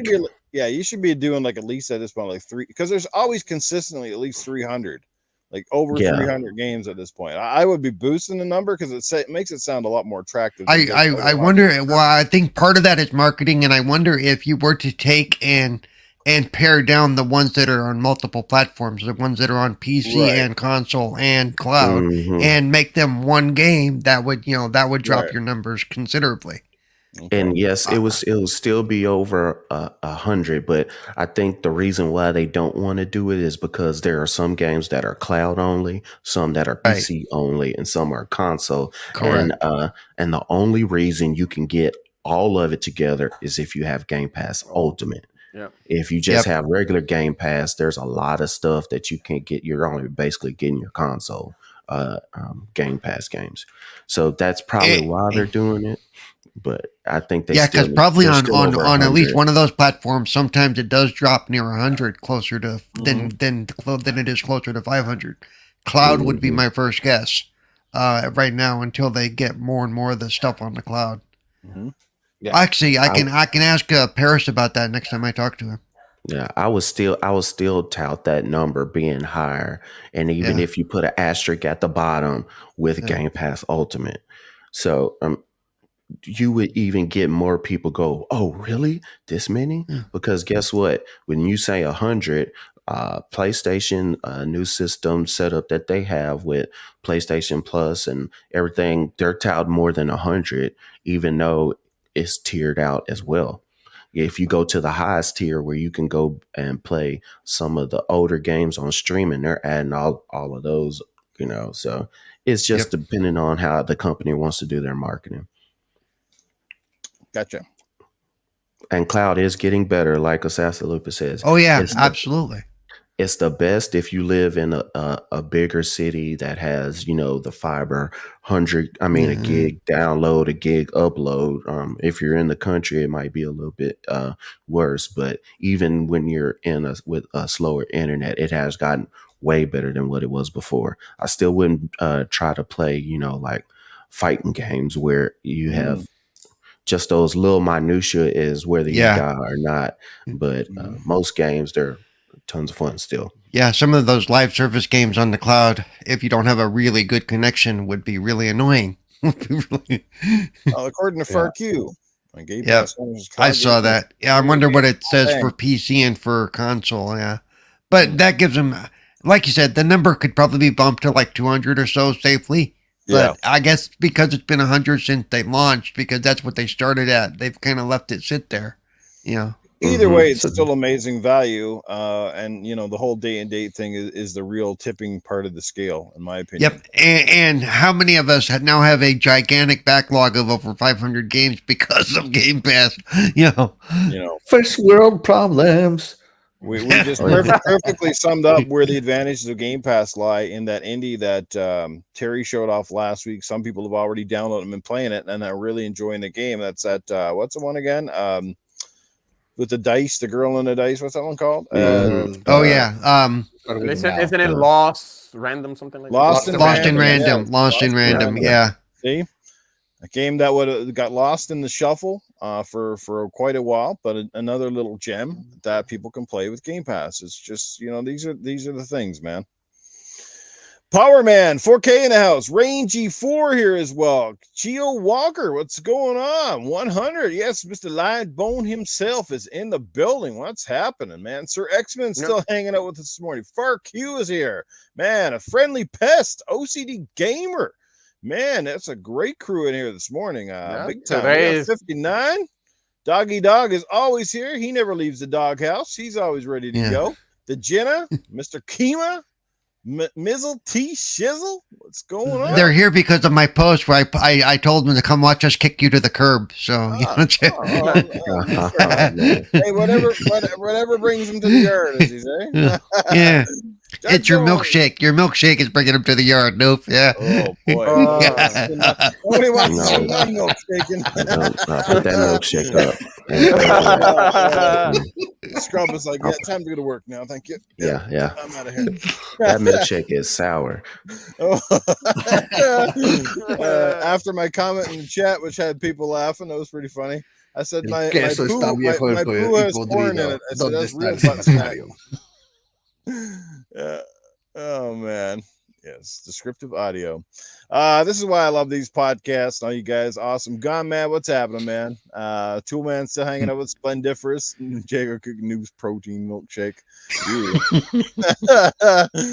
Well, yeah. All right, sour cream Sathius. What's going on, bro? Let's talk about the next one, and certainly the next topic. Certainly want to kind of leave off on a good positive note. You okay over there, Paul? Did the milkshake thing just take you by storm? Yeah. Can we offer you a glass of milk? Not yours. Not yours. Yeah. Not mine. Well, some good news. I mean, take it with a grain of salt, but some numbers are in as showing that the Xbox Series consoles are now ahead of the Xbox 360 and around the same time or whatever. You take the positives where you can get them. God knows, Xbox certainly had a lack of them over the course of the last 5 or 6 years. Obviously, they're coming more positive, and certainly hearing a lot more positive headlines with Microsoft in them now. Unless you happen to be a salty fanboy that just constantly wants to make up BS about Microsoft at every chance that you get. But, things are looking pretty good. And it is a positive to see that despite the fact that essentially now you almost don't even need an Xbox to enjoy Xbox games, which is kind of weird. The systems are still selling at a fantastic clip. Series X sells out every time it comes out. Series S's are finally starting to show up in stores at a pretty good demand. I've had no trouble now. Like every time I go to my local stores, that's the one console I can count on the shelf besides the Switch is the Xbox Series S, which is good. They're putting lots of those in there. So, and Aaron Greenberg just came out and kind of made that tweet as well, alluding to VG charts, which said that Xbox is leading the 360. And that's a pretty bold number because we all know how the 360 had a phenomenal start. So good on Microsoft. Good for them. Congratulations to the entire team. They worked hard in the last 2 years, to launch a console amidst the pandemic had to be one of the hardest decisions I'm sure that any of those companies had to make. And kudos to Sony as well. They both decided to go ahead with it. They could have postponed everything, let games fester a little bit longer in the current gen of consoles, but they went ahead with it despite, all the production crap and everything that's going on. Here they are, selling out, super high demand. And here we are. So how do you guys feel about that? Any special words to the brats at Microsoft? And do you think that the series consoles will eventually eclipse the lifetime sales of the Xbox 360? Xbox is the most popular unit. Yes. All right. And I think it's great what they did to be able to bring in, if you want to say 2-tiered, you have your S and then you have your X. And then to be have it at a cheaper price to get people into the ecosystem, whether they can or they cannot, especially since sometimes with the chips and everything, and it was easier to get a S. Also, to bring parents to get a cheaper console for their children or for themselves as well. I have two, and I have an X. My daughter has an S.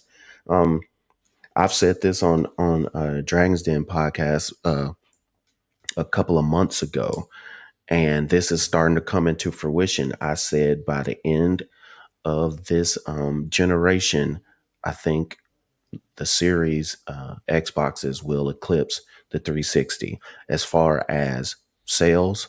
And then I also said, as far as how we look back at the 360, that was the generation that Xbox was hitting on all cylinders, which was bringing in the gamers, which everybody looked to with the power and everything else, especially with all the games, all the different studios that Xbox has just bought in the next 2 years or so. All the games that are going to start hitting just one after the one after, it's going to push eyes to the console. It's going to push more consoles being sold as more chips are coming out. Guess who? All these people who only have the Series S because they couldn't have an X, and now the X has become more. Then you got two consoles in the house. Yeah, they might trade. the S to get an X, or they might keep the S and then now you have an X. This is going to be one of the generations where you're having more than one console in your home. People are not, most parents will not get themselves an X and then get them the children an X. If they can, they will. But to be able to drop down $100 and still be able to get that for you, it's just what they did was just incredible. And like I said, just watch. We're already past 360 at the same point. And when we look back at 360, especially if you watch that Power On documentary, 360 was it. That was the pinnacle. Mm-hmm. And we have quietly passed that. Just think what's going to happen when you have the chip availability, when you get the mind share, the zeitgeist with all the games that are coming out. I'm telling you, I could be wrong, but when we look back 10 years from now, I think Series Xbox is going to pass our minds in 360. All right, who wants to jump in here next? Shaddai, Paul, Axel. What do you think about the numbers, man? Impressive, or is this thing going to clips? Go ahead, Shaddai. They just took a page out of the 360 and they really made it actually 360. Right now, they made really good decisions, and we have a really good, we have a great console, and for that to actually compare to the 360, that's huge. Knowing that the popularity of the 360, like Nurse said, right now, not too long ago, we were talking about that they wanted it to prioritize the chips, and that's another thing.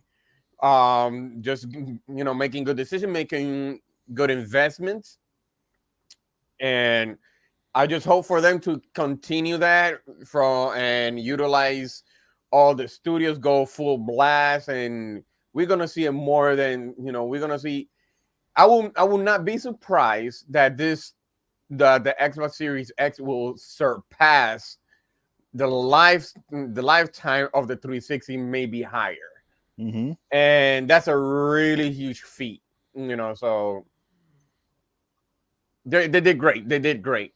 And that's the way I see, that's the way I saw it.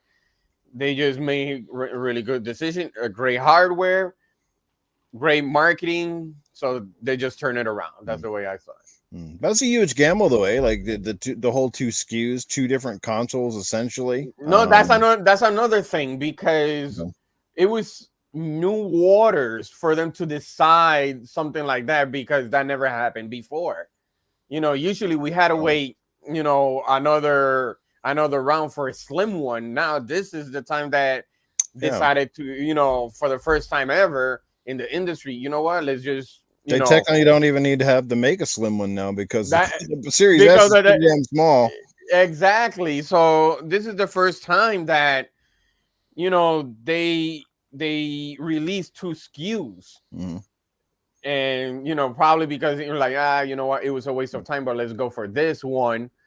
And let's go for two SKUs. Let's see how it's gonna go. Even Phil said it, that the cheaper one was gonna be, the small brother was gonna beat the big brother. So we just keep seeing it time after time that the S is selling more than the X until they release the X.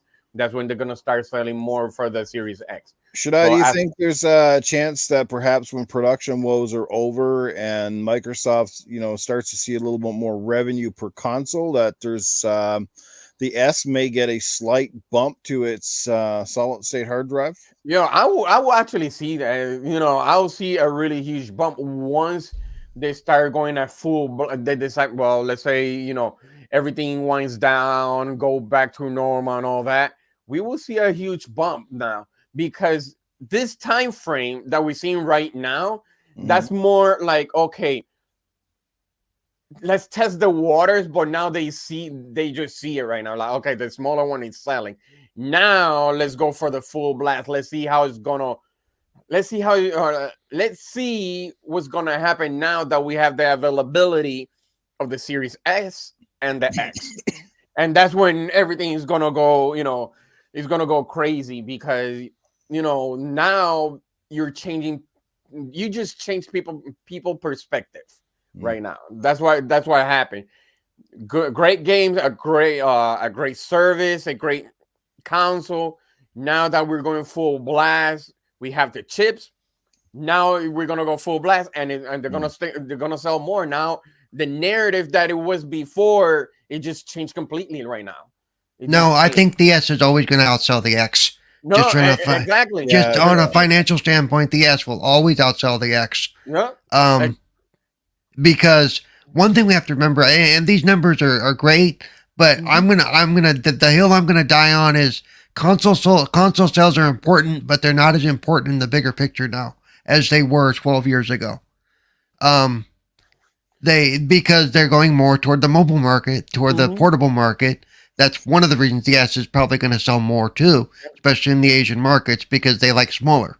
Smaller is better, you know. Careful, Paul. Hey, we're not on that show. We're not on that show. But it's about space for them, you know. And the S is quite a bit smaller.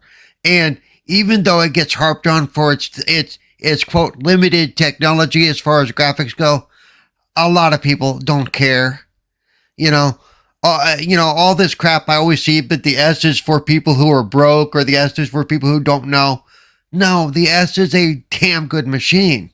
Yes, it is. You know, I got lucky. I was able to get an X, but if I would have ended up with an S instead, I wouldn't be here, you know, crying all the time because I only got an S. You know, it's bull. You know, that's a bad narrative. I think that ask if I had a disk drive, Paul. Yeah.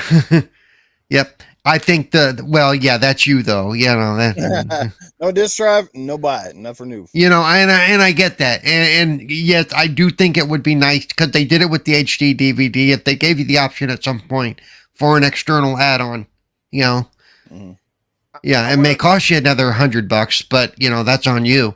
You know, that's but I think. Well, the other thing we have to look at when we're comparing the numbers is just the sheer percentage of gamers in the game space now compared to 2013 or 2003 or whatever. Just the sheer number, the percentages. There's a lot more of us than there ever used to be. So you know, But remember, like we all know that the mobile is for casuals, but sometimes that's becoming not true either. That's becoming a false narrative in many ways, isn't it, Axel?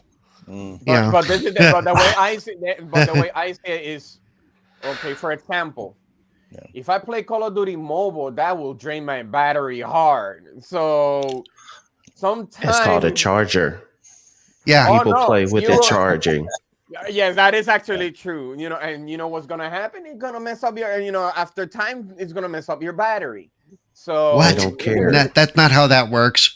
I don't know. For me, actually happened. For me, actually happened because sometimes it drains my battery, even when I don't have it connected to, like Scrub said, it's not connected. It will mess up later on, and it will drain your battery. He's talking about life cycles. A cell phone's battery usually has 80 to 120 life cycles from zero to full charge, and after that it goes down. But people are buying new phones every 2 years, right? And the newer technology and the technology in the phones themselves is getting better about that. The type of batteries they're using and stuff. So yes, but still, it's not just about the phones. You know, when you're talking about mobile, you're talking about tablets as well, and other devices. So it's not the same market it was 10, 12, 13 years ago. Let me jump in real quick. We got a super chat before I let it go by, and this comes in from my good East Coast Canadian brother, Caper Grant 692. He drops $5. Go ahead there, Axel. Oh man, how to read this? Good morning, fam. I don't know how to read those emojis.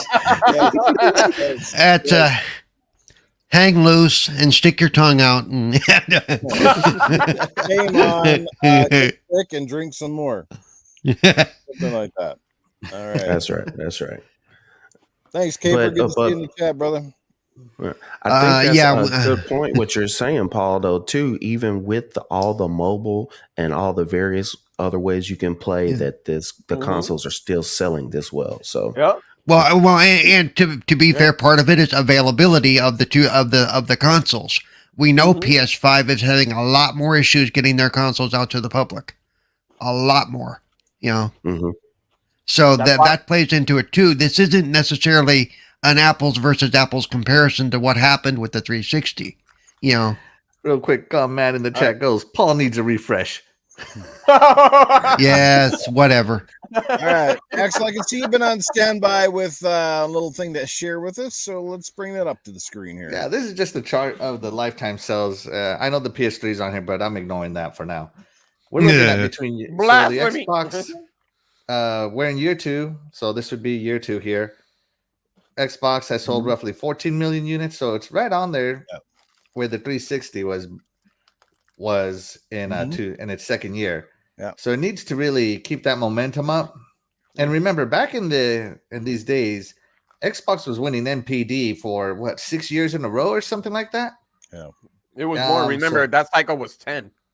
Yeah, and so that was something. Will they be able to keep it up? I'm not sure. I know that the lifetime sales of both consoles ended somewhere in the mid 80s. So your market saturation is roughly between 160 to 200 million console purchasers, people who are going to buy consoles. And, you know, with Xbox doing the Game Pass deal right now, it's more about stores. Xbox is more interested in storefronts. They have storefronts in the Windows stores. They have storefront and through the Game Pass app. They have a storefront in the console. So that's really why selling consoles was so important back in the day, was because that's their storefront. Whereas Xbox has diversified its storefront through many avenues. I don't think it's going to beat the Xbox 360 in lifetime sales. It might match it, but it will definitely have way more active users than the 360 ever had, just because they diversified their storefront. But I think this is great news as an Xbox person. You know, I definitely never thought I would see, even with the Xbox Series consoles, as fantastic as they are, I never thought Xbox would win a month over month, and I definitely didn't think they would beat the 360 as far as sales pace. Well, considering, like I said, the supply chain problems right now, the fact that they're even close is impressive in itself. So obviously they must have been able to do something with production. Obviously, if they did pay a little extra cash to get priority on the chip production line, it is paying huge dividends for them. And hey, it pays to get ahead. It pays to put money where your mouth is. And that's the thing about Microsoft. They got the money to do it. Don't think other companies wouldn't do it. That's the thing, right? It's just all about who's got the capital and who can invest in that stuff. And I've always said Microsoft is willing to take the short-term pains for the long-term gains. And again, it's like I said, up here in Canada, I've said this more than once. Why is the PlayStation selling $30 more for the PS5 in Canada than the Xbox is? Because the Canadian customer is paying for those tariffs. Yeah. So right, but Xbox decided to not add extra money on. They just, you know, so $5.99 versus $6.30, baby, it's $30. It's still $30. Yeah, that's every penny counts these days. The other thing is, you know, they did a survey. I forget who did the survey, but what's his name from IGN? Damien. What's his name over at IGN that has his own little daily YouTube show? Damien Hatfield? No, I forget his name. Somebody in the chat will remind me.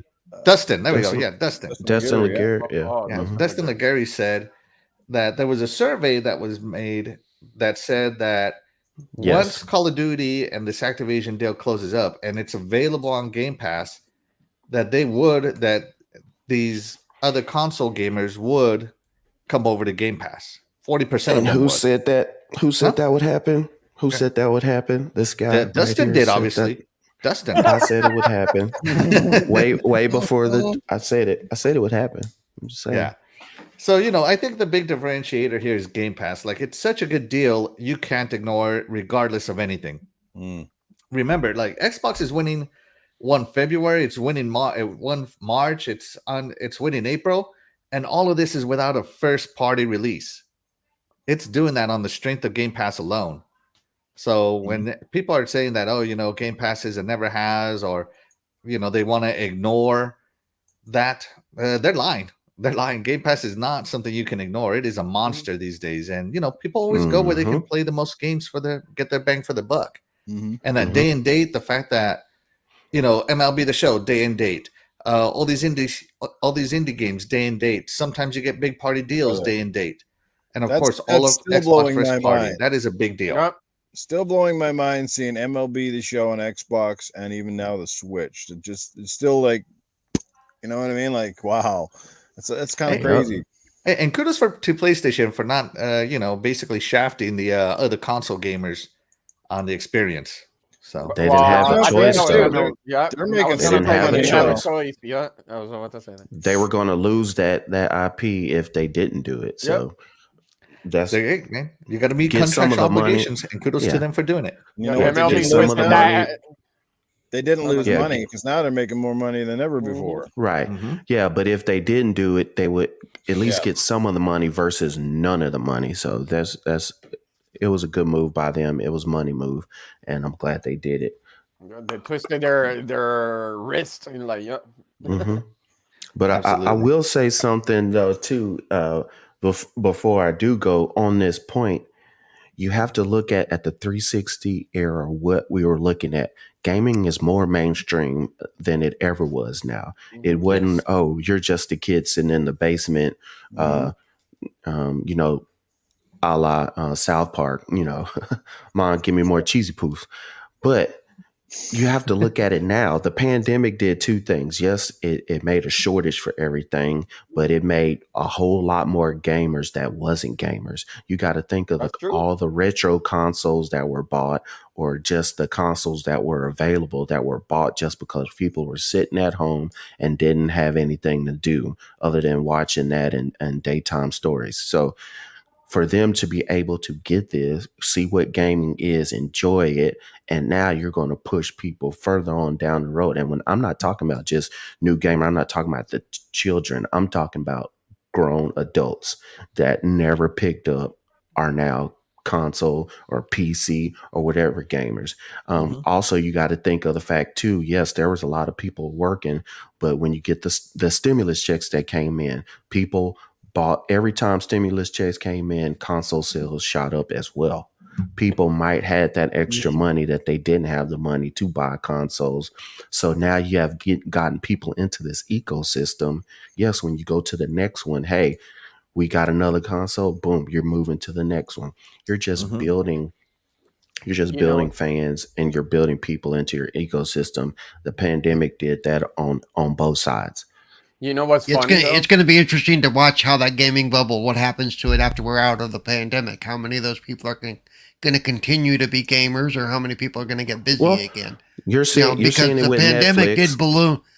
The pandemic did balloon the hobby, and the companies know this, so they're waiting to see what's going to happen now. Yeah. It happened with Netflix, seeing how many people have fallen off active users at the highs of the pandemic. It blew up, and now boom, boom, boom, boom. Now viewership is way down. Yeah. Losing users for the first time in 10 years. What happened 10 years ago?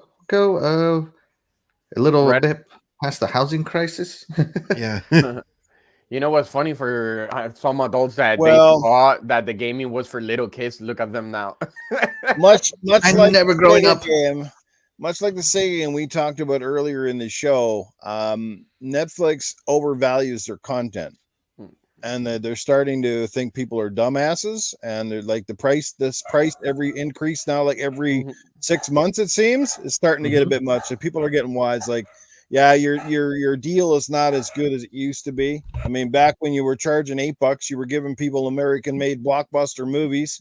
Now you don't have half of them. You're just basically charging people because you guys decided to spend billions of bucks in your own content, which me as a Netflix user, I've already said, I don't care about 85% of the crap that you guys put on there. I'm not interested in TV show. Give me the crap I want. That's what I paid for. I'm not getting it. So there was my subscription, and it's gone until they can bring back something other than Netflix made knockoff cheap ass direct to video kind of movie crap. Well, the night when Netflix first launched, a lot of it was about those of us who are older were able to get shows that we hadn't been able to see for a long time. I mean, I admit I've gone back and I watch old shows. But now a lot of those old shows are available on their own, CBS has their streaming thing. NBC has the Peacock, HBO, Disney has Max. Disney. So Netflix is, and if you've already watched a lot of what's on Netflix that you want to watch, which I have, all that's truly left is the crap, the low budget, Yeah. Oh, and their response to the whole thing of losing all these subscribers is, okay, we're going to cut some of our original programming back and not make new stuff. What? But that's why people are going to be going there. It's because they want to see new stuff. This is gonna happen.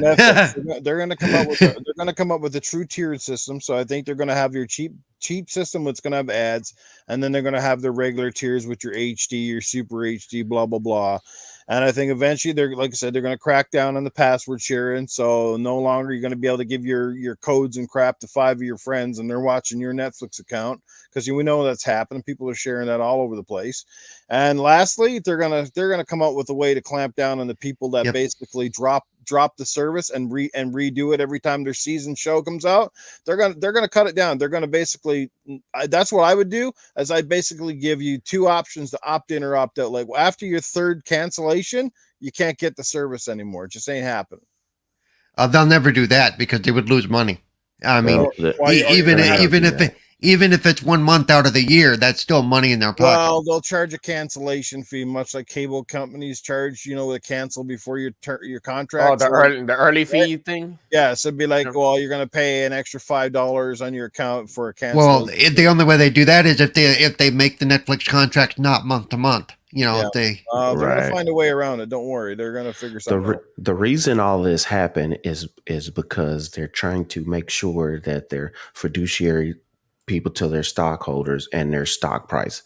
Netflix start spending all that money and putting all those shows to get more subscriptions to more viewers. The subscriptions and the viewers equal more money. But Netflix has been in the red since they first started. They've always been in the red, and they've just been spending more money and more money to keep up, to get to the point where they're making profits and all this. So that's where you see the influx of all these shows, influx of quote unquote not good shows or trash or crap or however you're saying.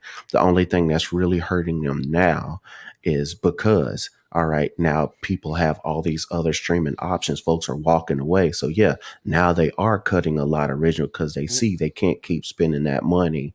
And if they're losing all these viewership, so it's a supply demand and trying to get to black. They've been spending money to make money, and they just haven't gotten to black yet. And it was such a great deal for their prices. That's why they steady giving their price hike. Now that they're losing, guess what they're doing? They're hiking prices up because they're trying to make up for the people that they're losing. So it's one of those things. It's very iffy when you have those subscription-based things. It could be great for you, but it could also have a sour turn as well. But that's what's actually helping Xbox is their subscription because of the quality games that they can get, and it's mainly because of not just we're bringing all these games, but having first party day to day is a big deal. Yep. I also think that Netflix is going to be they're cutting off the nose to spite their face with the limiting the shared accounts thing, because some people still paid for the accounts even though they weren't using them because they had family members or friends that were. And now if they cut that off, they're going to lose even more accounts to people going, well, shoot, if I can't share it with my Uncle Bob and wherever, then I'm not going to keep it because it's not worth it just for me, So yeah, I think they're going to end up losing more than they're going to end up gaining out of that move. They're thinking, well, people will, get their own subscription. Yeah, good luck with that.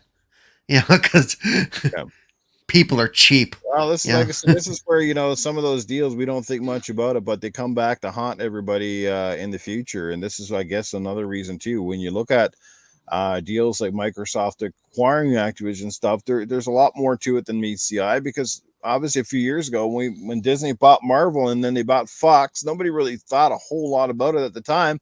But look at the dividends it's paying now for Disney Plus.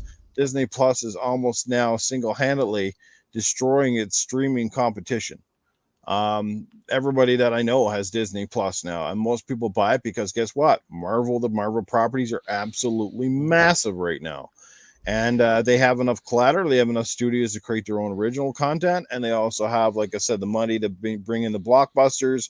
You got the Marvel properties, and now having all the Fox stuff too, everything from the hot TV shows like The Simpsons and Family Guy to some of the biggest blockbuster movies on the planet. They have a lot in the back pocket.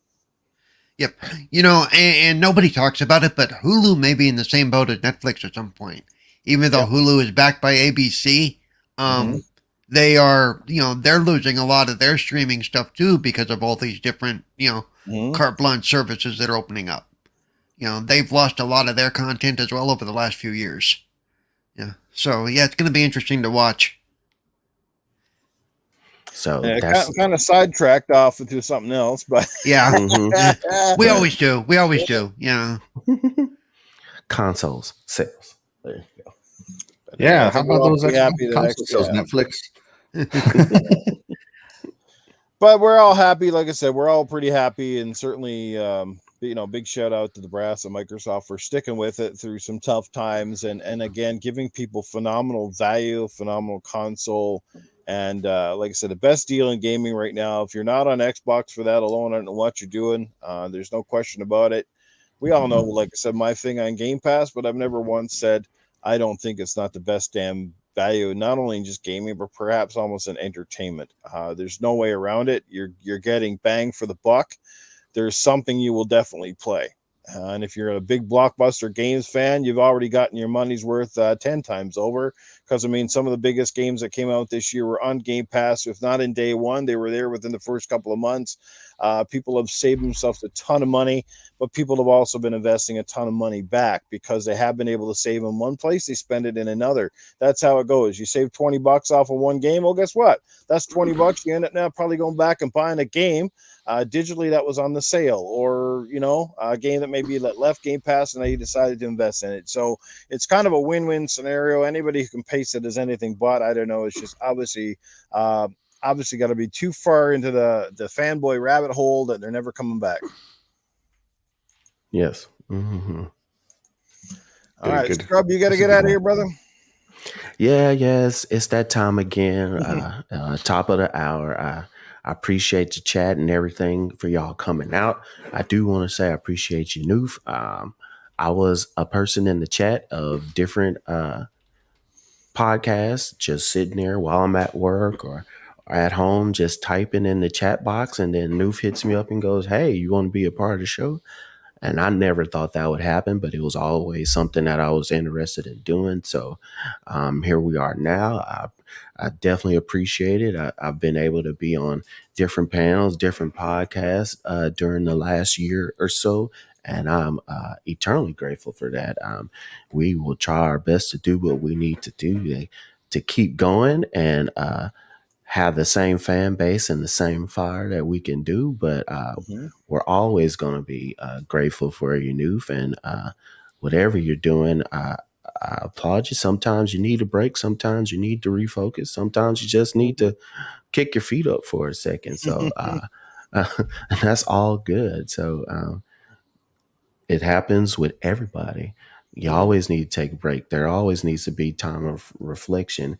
And if anything has ever, what I tell people, anything that you love, that you enjoy, if it turns into work, if it turns into wearing you out, if it turns toxic, sometimes you might need to step back. Sometimes some people just need to quit at all. But your mental health is important.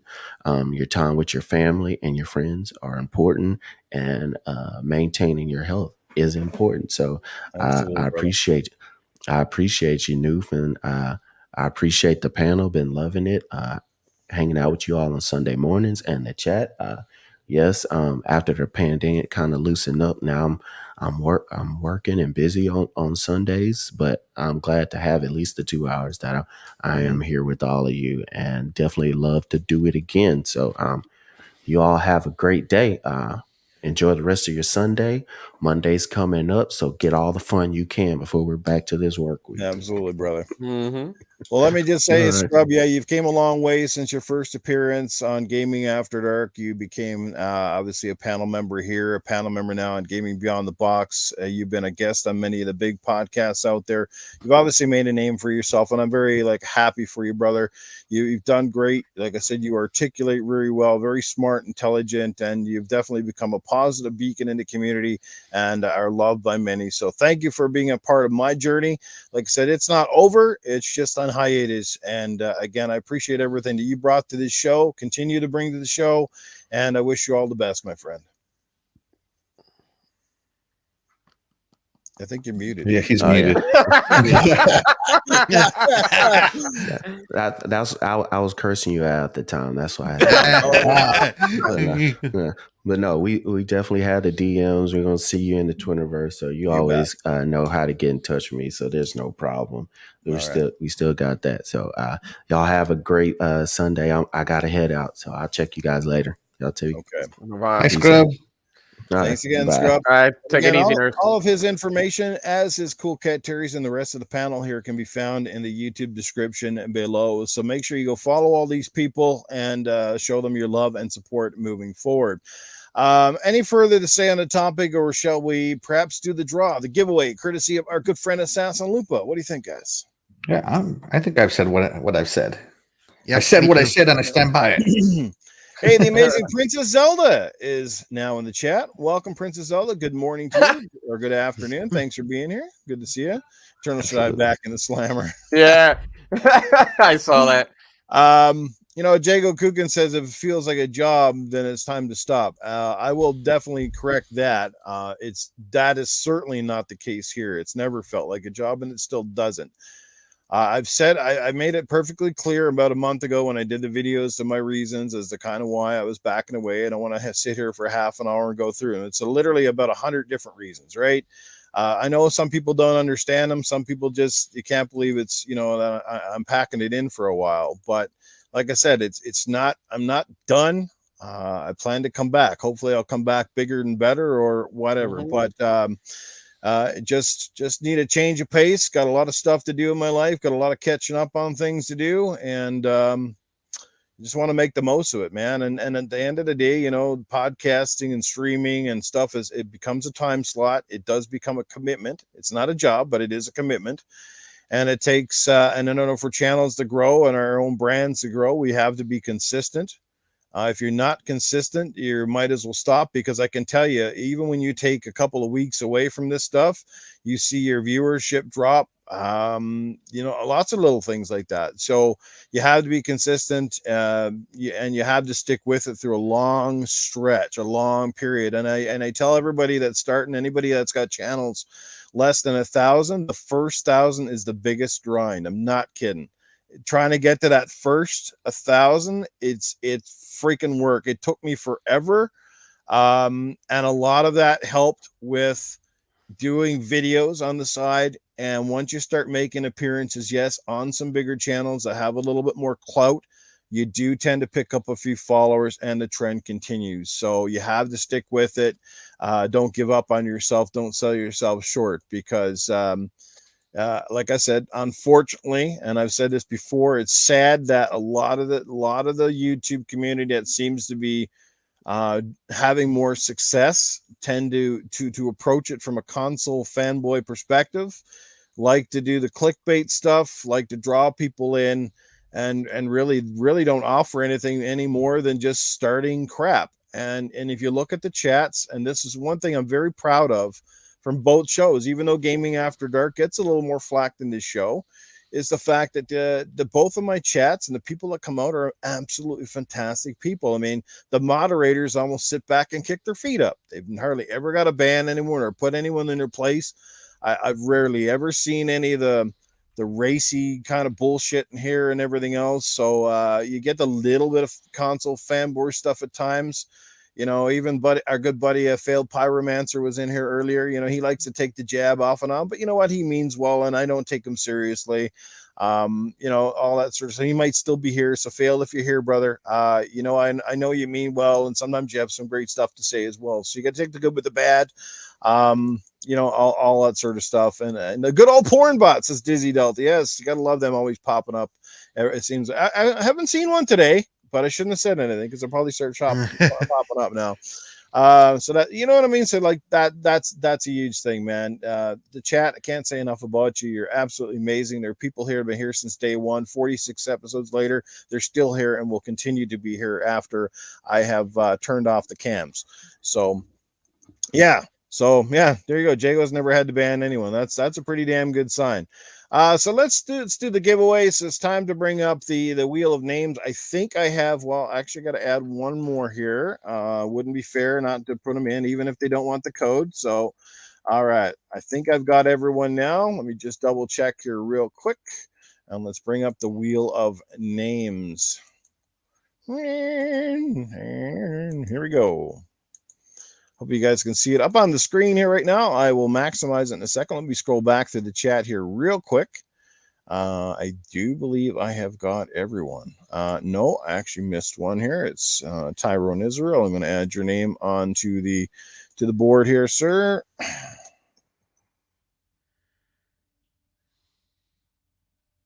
Okay, I think I've got them all now. So let's bring it back over. Bring up the full screen. Last chance. I think everybody's here. Oh no, and now we got another. I got 3 new people here. It's taking a while. God damn it. Yeah, porn bots are the worst, but Newf always made us hold off on like getting rid of the messages until they could copy down the link. It was weird. It was. You said it was for research. I don't know. Iron Beagle or Iron Bagel? Gotta add you in there, brother. Hang on. Luis Jimenez is in. He just woke up. Man, that wheels of shame is long. I mean, of names is long. Shame on you all. Shame. Shame. Yeah, it's a wheel of shame. Who's gonna? It's okay. The winner gets a conjugal visit with Eternal Shaddai. So. Okay, so So for those of you who are tuning in later, not sure even what's up for grabs here in the wheel of names, it is it's a copy of Riders Republic, courtesy of our good friend Assassin Lupa. That's a UK code, but yes, it does remind you of something, right? Graphic God. Yes, I'm pretty sure it's the same website. So thank you for that. Yeah, this works great. But anyway, let's get to it, guys. It's time to hit that click. So if you're not on the board now, I thought there was a secondary gift, a piss cup. Yeah, I can manage that. Well, I heard it was supposed to be a Newf Nukem fart in a jar. Is that right? Or after today's show, could be some milk. I don't know. Oh no! All right, here we go. Here we go. Everybody's on the board. Time to hit the old spinneroonie. Here we go. Who's gonna win the copy of Riders Republic? The mag. Oh, seriously? Rig. Oh, the fix is in. Oh. Mag. All right, congratulations to the Mag. You know what? Honestly, if Mag doesn't want the code, he can either give it back to us to do on another draw, or he can just give it away to someone of his choosing. Got to be fair. We're fair as fair. It's not rigged because you can see by the wheel. I have no control over it. So there you go. So congratulations to the middle-aged game guy who was here earlier. I'm sure he'll be excited or have every rig fit. Great stuff, guys. Honestly. All right. So let's I told you it was called Wheel of Shame. Yeah. That shameful Mag. Great. That's right. Eternal Shaddai gets his night with Tony Baloney. There you go. All right, so let's get rid of that. So congratulations, at least the final contest winner will I'm here. Thanks again to Assassin Lupa for that awesome little giveaway, and to all the friends of the show. So yeah, so let's wrap it up. Let everybody get out of here. I don't think we really have any more topics unless there's anything else to discuss. Paul, I guess should ask you, and I haven't asked Axel. Did you guys have anything on your fronts that you'd like to share with us? The only thing I've got to say is, if you're interested in it, the Microsoft Accessibility Summit is coming up next month. They have released their schedule. There's some interesting stuff. Even if you're not a disabled gamer, you might be interested in some of the topics. So go to the website and check it out. Look for just the Accessibility Summit, should pull it up. There's some interesting stuff, including about cloud gaming and accessibility and things like that. So check it out. There you go, guys. Check it out. Axel, anything on your front? All kind of quiet for the moment. The only thing that I have that is kind of only a 9-week event, as there's only 9 episodes, is me and Lethal Terminus are still going to be doing the Halo the series episode reviews. We're reviewing episode 5, which was action heavy and probably had the best Covenant models I've ever seen in a live adaptation of any Halo. So we'll be talking a lot about that. Indeed. All right, so we're going to do the outros, but before we get to the official outros, I want to make this official. So first of all, in my absence on the show, the amazing Assassin Lupa, I hope everybody on the panel knows. I think it's been public knowledge. This kind of got proposed before I even knew about it. It's going to be joining the show, at least temporarily. So congratulations to the Assassin Lupa, who will be the newest panel member of Good Morning Xbox, and it works great for her because she lives in the UK, so she's well awake by the time we hit the floor running. Okay, she never sleeps. Okay, we could do this at 2 a.m. her time. She'd be like, true. That's actually true. We got to have somebody on the panel here who's going to ready to keep Paul in his place, right? Good luck with that. Good luck with that. Yeah. So the one, the only Assassin Lupa, yes, will be the newest panel member of the show. So congratulations to her. She's a lot of fun. For those of you who aren't familiar with her, she's a blast in community game night. She was with us last night and having an absolute blast. And like I said, she's an old school gamer like many of us. She's been around the block many a times. And Lupa, he's calling you old in every way possible. Just realize that. Yeah. So she'll come in and she could definitely bring some fire. Let me tell you, she can get worked up on certain topics. So we're glad. We got another super chat. Let's get to this one. Axel, you can do the honors, and it comes in courtesy of your co-panel member, Princess Elo, dropping $19.99. Wow, $19.99 from Princess Zelda. We love you, Newf. Thank you for all the laughter and great times. Absolutely. Princess Zelda. All right. It's coming out of your paycheck, Titan. Smite money. It's going to be Smite money. It's $20 you don't get to spend on Titan crap. There you go. Yeah. One skin Smite. That super chat costs Titan one skin. Yeah. Well, thank you so much, Princess Zelda. You're amazing. You've been an absolute bonus to this community, and you're dynamite. The chemistry with you, Axel, and Doggy on that show. You're always a lot of fun, a very infectious smile, and it's amazing on Friday nights. So Axel will tell us more about that in a minute. But speaking of Axel, Mr. Axel has been nominated to take over the reins of Good Morning Xbox. Now, whether you guys want to keep it in the same time slot, if you're planning to move it, I haven't discussed it with them. It's really up to them, and whoever runs us forward, it's really on them. As far as I can tell from what I've seen in the private chats, they're all still okay with staying in the time slot. Paul never liked the time slot to be in. It's early.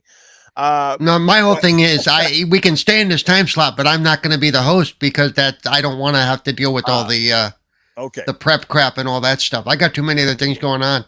Yeah. Well, Axel's a little easier for him. He's on the West Coast, so yeah. That's actually true. Actually, no, that's worse for Axel. That's actually that's actually way early for Axel. I get up at 6 o'clock to do this crap. Yeah. No, I'm in Central. Oh, you're Central. Oh, so you're a little, you're where I was. So yeah, it's not too bad. It's not bad. Yes. So congratulations, Axel. Overall, you've been very consistent here. Plus, now that the fact you've got an established channel, you've been running your own show, it just makes logical sense that you would take this over and bring your own personality and your own brand of hosting to the show, which I think is going to be phenomenal. Because if there's one thing I've learned about you, you're very prepared. You always do a great job on your Friday night shows with research and queuing things up really good. So kudos to you on that. And again, congratulations on taking this over. And I look forward to seeing where, you take the panel and Good Morning Xbox moving forward. Yeah, thank you so much. First off, I want to say thank you so much to Newf for giving me his vote of confidence, and as well to my fellow panel members for entrusting this show on to me. Newf, as you know, you were my first podcast that I was ever on. You were the only guy that gave me a shot to just guest, and that meant a lot. And then you brought me onto this podcast, and as we grew more and more, you became my mentor as I went to you with basically every question I ever had about podcasting, and you were more than happy to share your knowledge with me. I wouldn't have a podcast today if it wasn't for Newf. The Iconic Video Games podcast on Friday night. When I wanted to start it, it was just an idea. I didn't know where to find people. I didn't know how to find people. And Newf basically told me, well, what are you looking for? And that's, thanks to Newf's guidance, I found the amazing Doggy Dog and the incredible and creative Princess Zelda. And we have a really good time on my show. And as I said, Newf, I always consider you my mentor. I'm your prodigy, if you will, in this podcasting world. So I think I'm hoping that Good Morning Xbox will go in a direction that you approve of for when you come back, whenever that will be, that you can just take it over easily from what I did with it. Yeah, but first decision is going to be to mute Paul as much as possible. No, I'm just kidding. my only suggestion, and I say this at the Gaming After Dark crew as well, I said, please don't make the panel larger than the front line of the Green Bay Packers, okay? No, as you know, when you're trying to run a podcast, the more people you have, the harder it is to deal with. So this is why the Iconic is only at 3 members. So doing this podcast with 5 extra panel members, it's going to be a challenge that I look forward to rising to. Yeah, it's just my take on things, but I always found that panels with 5 or under are the best overall. Because any more than 5, it always means there's always 3 or 4 people that basically get left out in the dark, that basically come on for 3 hours and say 3 lines of dialogue, and they just sit there like turnips. And it's hard to juggle, and there's a lot of reasons why. I was never a fan of it, and that's not an insult to anybody, but personally, whether it's either listening to them or watching them or whatever be the case, I find that's hard. And again, I mean, no disrespect to anybody with larger panels. But, except for graphic cut, all the disrespect, monkey boy. So, graphic cut, brother, I love you, man. You're my East Coast brother. We've been at this business together. Like since I came in, you were the guy there for me. You're the guy that's done my graphics. You've been there the whole time. So I wouldn't be where I am without Graphic God. He's been a part of my journey. So I mean, no will certainly towards Jay and the amazing crew over at Retro Renegades, like Jago Coolcat and Paul's there and Doggy Dog's there now. But they run a different ship there anyway, because they don't do it in a traditional sense. If you've ever watched Retro Renegades, they kind of get on like I said, a bunch of guys at the club talking about their favorite games and this, that, and something else. So they kind of do it in a less structured manner per se, which works out well for their panels. So that's good. Dragonheart Yobi was in the chat earlier as well. Another great guy. Lots of positivity. Like I said, I could sit here all day and show people out, but all good, my brother. All good. And hang on. Did I have another? Yes. Coming in from my good friend, Sean, the master of the memes. Best of luck, Newf, in all your future endeavors, mate. Legend. Well, thank you, my friend. I appreciate that. I don't consider myself a legend of anything, but yes, great stuff. It's not a ship. It's a sinking oil tanker. I don't know what he's talking about, but wow. Yeah. wow. Oh, sounds like he just took everybody down there, Paul. Yep. It's the Leonardo DiCaprio falling off the edge thing. Don't go, Jack. Don't go. Yeah, they hang out and shoot the shit while they're drinking beers. Absolutely, man. Good stuff, guys. Yeah, but that's about it. Let's get the official outros out now, and let's start with Cerebral Paul. And first of all, I must say, Paul, again, thanks for everything, brother. You've been with me for a long time now. I knew I had to have you as part of one of my podcasts. The very first time I saw you in Gaming Beyond the Box, you impressed me with your wit, your charm. I like how you, like I said, same thing. You articulate well. You're very smart. Been around this entertainment business a lot. You also bring a unique perspective to a lot of podcasts, and it's good to have it, because I feel when the rest of us try to talk on something like accessibility, and obviously we are fully enabled, in all those retrospects, you can bring it in a way that makes it real and down there. Some people still don't get it. They still act like self-righteous, cantankerous old farts, and they come at you for it. And it's like, but dude, are you in a chair? Do you have issues with your hands or movement or brain function or anything? And it's like, no. So how can you even talk on it, right? So, you know, it's that same content. It's kind of like the people that bicker about a game they've never played, but they're going to say it's the worst game ever. It's like the same kind of thing, right? So, man, I appreciate it. You've been amazing. You brought a lot of entertainment to the shows. People love you for it. And Splendifer says he's always impressed with your haircuts. And you keep it real, man. You keep things in check, and I love it. And I love the fact that you give jokes and you take the jokes. It's been a good part of the show. So thank you, Paul. I think I'm the only one on the panel who you didn't personally reach out to. I had to beg you, but no, I'm kidding. Actually, I think you did put out a feel, and I reached out to you because we had already been on Gaming After Dark together at that point. Yeah. Mm-hmm. So yeah, it was, and it's always been fun. And yeah, I do like the give and take, and as you know, I do like to argue sometimes, or at least have very strong opinions. Mm-hmm. And I think that's what makes a good show. Because what's the one thing I told you? Do you remember? I told you I would never be on a podcast where it was just an echo chamber. Right. If we all just agreed all the time, I was out, and that still stands today. I won't do a show where everybody's just gonna, everybody agrees and next topic. No, so this has been a lot of fun. I can't wait to continue doing it with Axel, though we may have to take his mute button away after a while. But or that, or I'm going to learn sign language. Part of the accessibility. Hey, he's still talking. So what yeah, happens when you take apart these two X's? So anyway, you can find me at Twitter at Cerebral Paul 1, Twitch and YouTube at Cerebral Paul. You can find me on Tuesday nights at I just saw the graphic what you did because I'm actually watching the stream, so there was a little delay there. So yeah, you can find me at now where was I? Tuesday nights, Retro Renegades, because Jay gives me a dirty look every time I forget to say it. Wednesday nights on Midweek Gaming on the Subcast channel.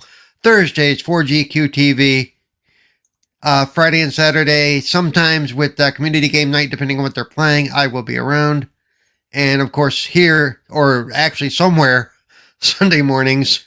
And on my personal one that I do for the Xbox Ambassador channels, Mondays, 10 a.m. Pacific, 1 p.m. Eastern, 6 p.m. GMT or UTC, whichever way you want to go. And for Gaming Differently with Cerebral Paul. Well, what time is that Zulu time? That is Zulu time, I believe, which is 6 p.m. But if I say Zulu time, people go, huh? But they do know GMT and UTC. So yeah, it is. It's the same. I apologize if the outro is taking a little longer today, but like I said, I wanted to at least address my panel on air here, and I'll start the next one with Eternal Shaddai. Shaddai, like I said, almost everybody here had a chance to guest on Gaming After Dark before they became a panel. I know you had expressed interest in becoming a panel member over there, but at the time we just went a different route. But I'm glad that you found a home on Good Morning Xbox.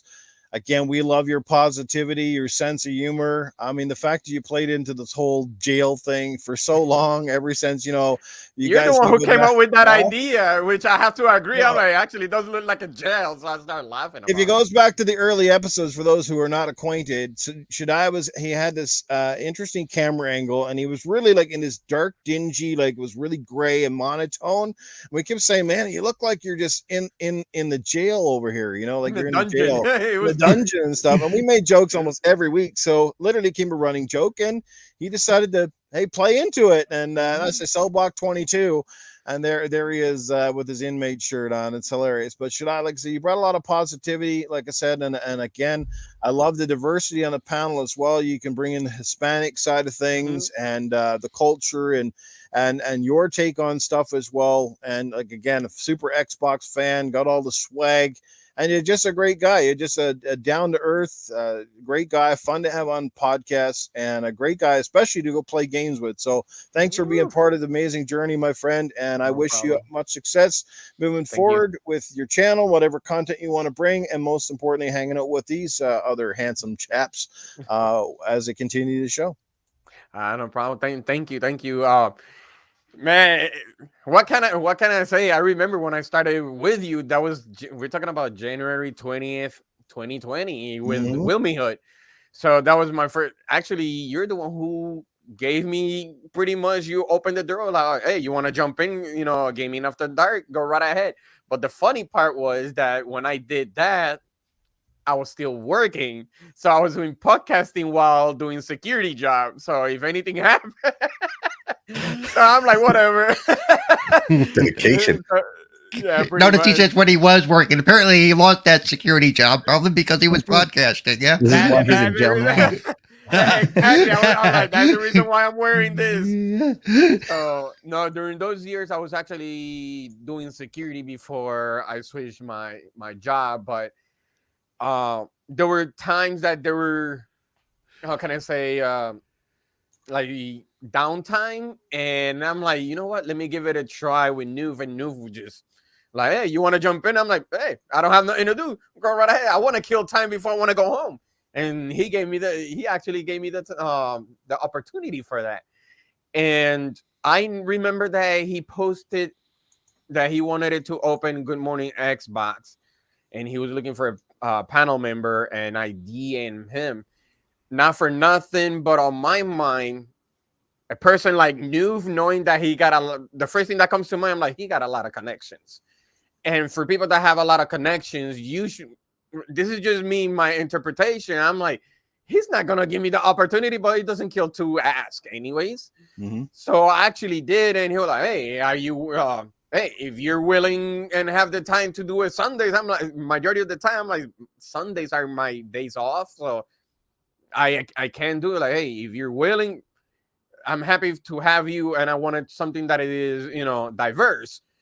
So when I say yes, and he was, oh, you know what?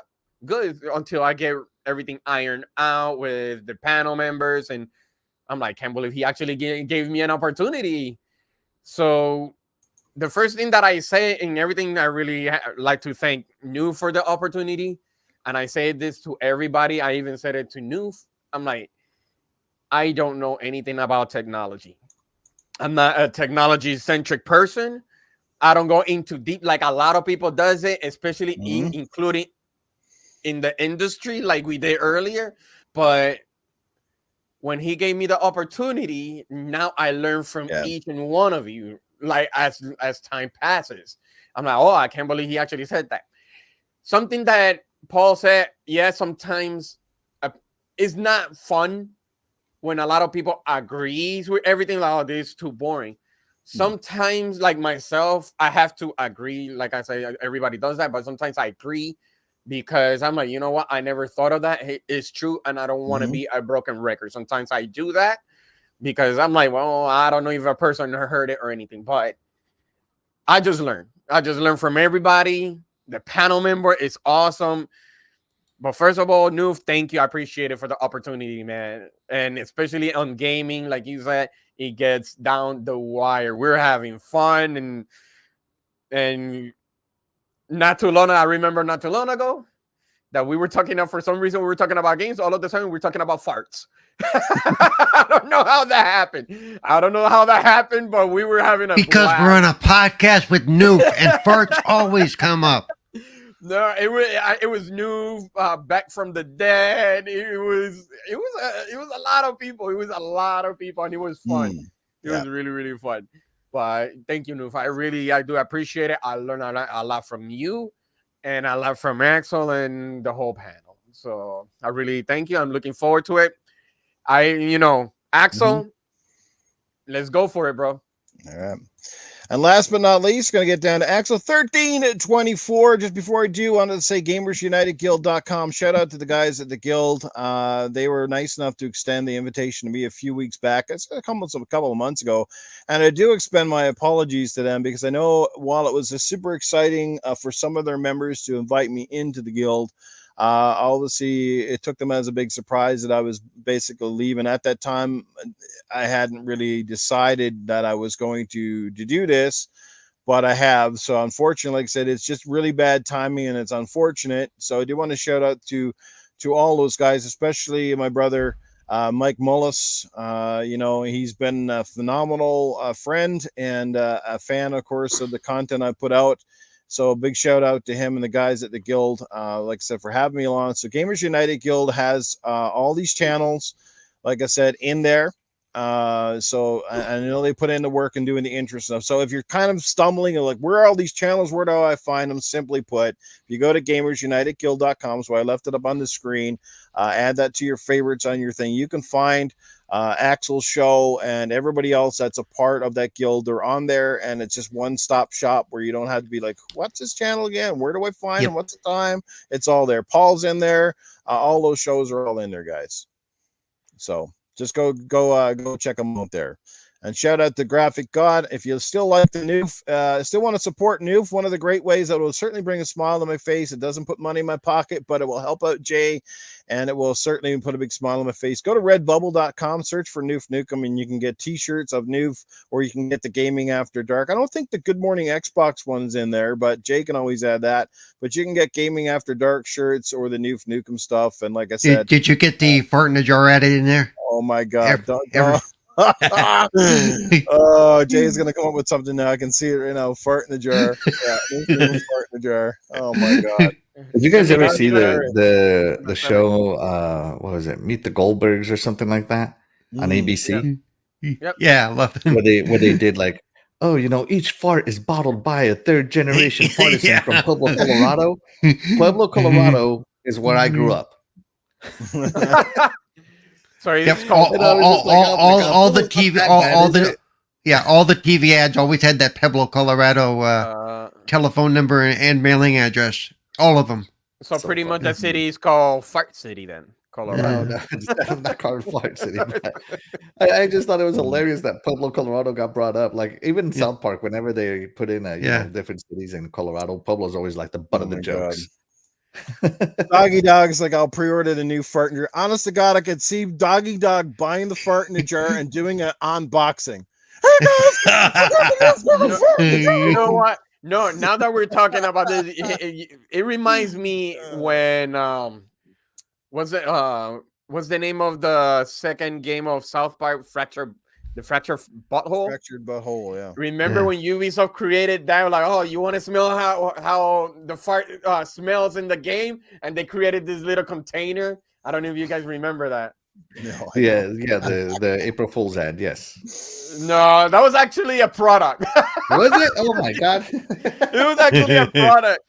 And I'm like, I can't believe they actually did that. It was a small container. Like a lot of people was like, man, I think it was Cartman that is one of his powers, I guess. Yeah. And I guess supposedly during, they say people that were curious to see like his fart smells or whatever, so they created some type of container with it. Yeah, in both the South Park games, his farting is one of his battle abilities. Yeah.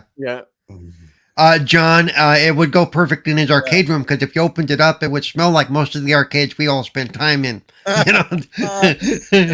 Farts and armpits. So,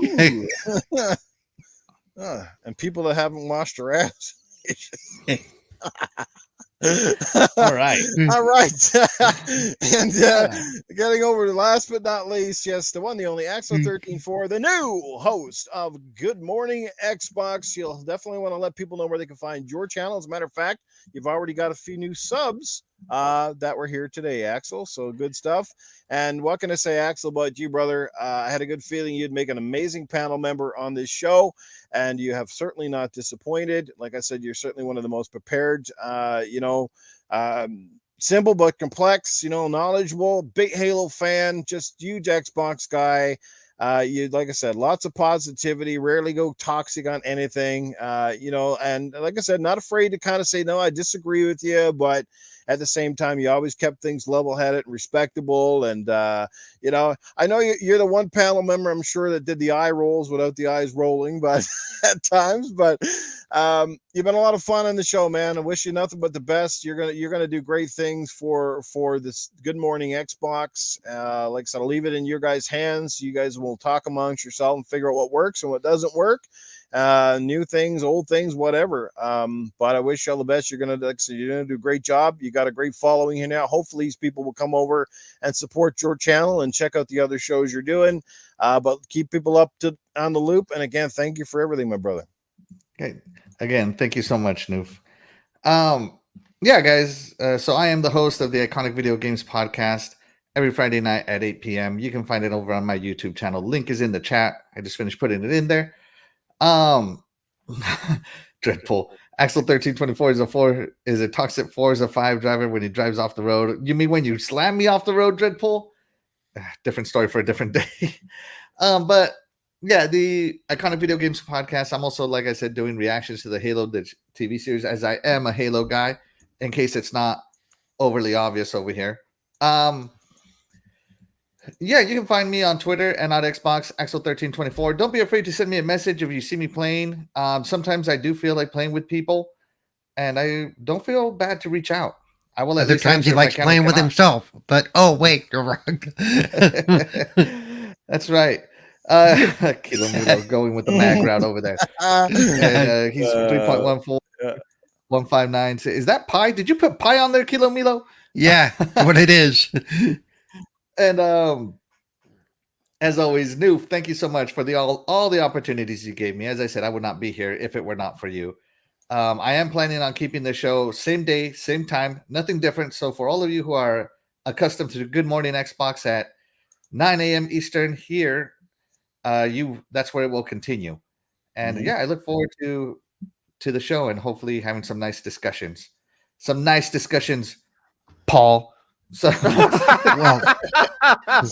well, then you may as well mute me now, because yeah, that's not gonna happen. Oh, I'm just kidding. I love it. Like, I'm super entertained whenever we get into it. Yeah, the link I put in the chat, that was for the video that Eternal Shaddai was talking about, the fractured butthole fart thing. So yeah, you can go check it out. I'll take a look at it. Yeah, you'll see. It's crazy. It's connected to the computer. So so yeah, and Newf, sad to see you go, but you got to take care of number one. If you are not the best at your best, you definitely can't give your best to other people. So sometimes it's good to just take time for yourself, get to the best you can be, and when you feel ready, we'll be right here for you, buddy. Yeah. As I leave, like I said, sorry for the long outro, guys, but obviously a special moment, a special podcast today. Jago, like he said, he wouldn't be podcasting if it wasn't for me. I think that's that's your fault. Okay, yeah. I think that honestly, that's probably the part I'm most proud of. When people say, "What are you most proud of with your shows?" There's nothing on either show that like the most proud I am is the fact that I have. Well, I love that stuff. I love the fact that I have introduced the community to so many people that have now gone on to start their own channels, have been in podcasts, and now accepted and appreciated. And I had one of the best messages I've ever gotten, came to me about, I think it was last week. It's Wise Old Gamer. If you're not familiar with Wise Old Gamer, he's obviously been a fan of sort of the show, the content, the channel. He's been a guest. He's been in GAD chats like notoriously for weeks and months on ends, and he's always made us crack up laughing. Like he would stop us in our tracks sometimes with some of the stuff he's had. That's what I say. The show interaction's always been one of those things I've loved. Love being there live, but like he told me, and I hope he doesn't mind me sharing, but like he's gone through a rough time. He's been dealing with cancer, and he's been dealing with a lot in his life. And he was like a lot of you guys, never felt that he was ever going to get a shot at this, but something he always wanted to do. And I opened the door for him. Now he's a member on some podcasts. He's a lot of fun. And, when he tells me how much I've meant to him, what that little window of opportunity has meant for him, how can you not feel good about that? Knowing that in a small way, you've impacted somebody's life. Okay. Not just this little thing that we do that's so much fun, but you've impacted somebody's life because you've made them sort of happy, or you've given them sort of an outlet, like a drug almost, in a sense, a way to escape from reality, to go and talk about something you love with like-minded people. The biggest reason I got into the podcasting was because all the friends I've been surrounded by in my entire life, none of them cared about games. And have you ever had contact or conversations with people that don't know what you're talking about? Most importantly, don't care what you're talking about. They're, yeah, Yep. You know, you buy always a new game. You buy a new game or new console. Nobody at your house gets excited but you, and they're kind of looking at you like, oh, the big dork. I don't see what the big deal is. He's got a new console or some piece of crap like that. You know what I mean? And nobody gets it, but you guys get it, and you guys get me, and that's what I love about the community. It's what I've loved being here, because when I'm here, I feel like I'm truly at home. Like I'm with people that understand why we do what we do. We spend the money on what we do because it's just an incredible hobby. And it's no different than watching movies or TV or going swimming or playing sports. It's the same freaking thing, but because it still carries the old stigma from the 80s that it's a kid's toy and only kids play games and it's childish. My mother to this day, when I say I buy a game or I'm playing it, are you still playing that crap? You're almost 50 years old. It's like, and I'm like, you know what? Sometimes I want to strangle somebody. Like, what does it matter? Are you buying my games? Okay, this is in the 80s. You ain't buying my games anymore, Mom. So go fly a kite. Okay? See, there's a difference. My mom watches me stream and she's proud of me when I do it. I'm super jealous when these husband and wife couples come in here and they're playing games and loving shit together. I think the only thing I'd be angry about is I'd be worrying they're always going to steal my stuff. Where did my game go again? Where's my discount again? Right? You know? But I'm always so jealous. All these couples come in, they're always playing games and they're showing me pictures of how they're playing games together. And I'm like, that's amazing. You know, Titan Drago and Princess Zelda. And I think, Shaddai, your wife plays games. And, you know, Axe, I'm not sure if your wife is into it too much, but when she have the time, yes. She doesn't play games, but she understands and she allows me to be me, which is the most important. Good. Yes, and the same as my wife. She allows me to be me. She never gives me grief. Actually, she supports my hobby. She just doesn't. She couldn't care less to come down and watch me play Mass Effect or anything else. The closest I've gotten her to play a game, I think, in the last 2 years, is actually tried the Oculus a little bit. She thought that was pretty cool, and she likes the racing games a little bit. Like I might actually convince her to try Forza because it's something fairly simple and she thinks it's cool. But outside of that, that's about it, right? So yeah, Jago says never dated a woman who was a gamer. Yeah, and that's not a bad thing. But they have to do like Axel said and Mai said, they have to be supportive. They can't ridicule for your hobby because that's only dangerous. I mean, obviously, if your hobby takes precedence over your family life, you've got another situation going that you need to remedy. But if you find a balance, it's gonna be awesome. And it is hard.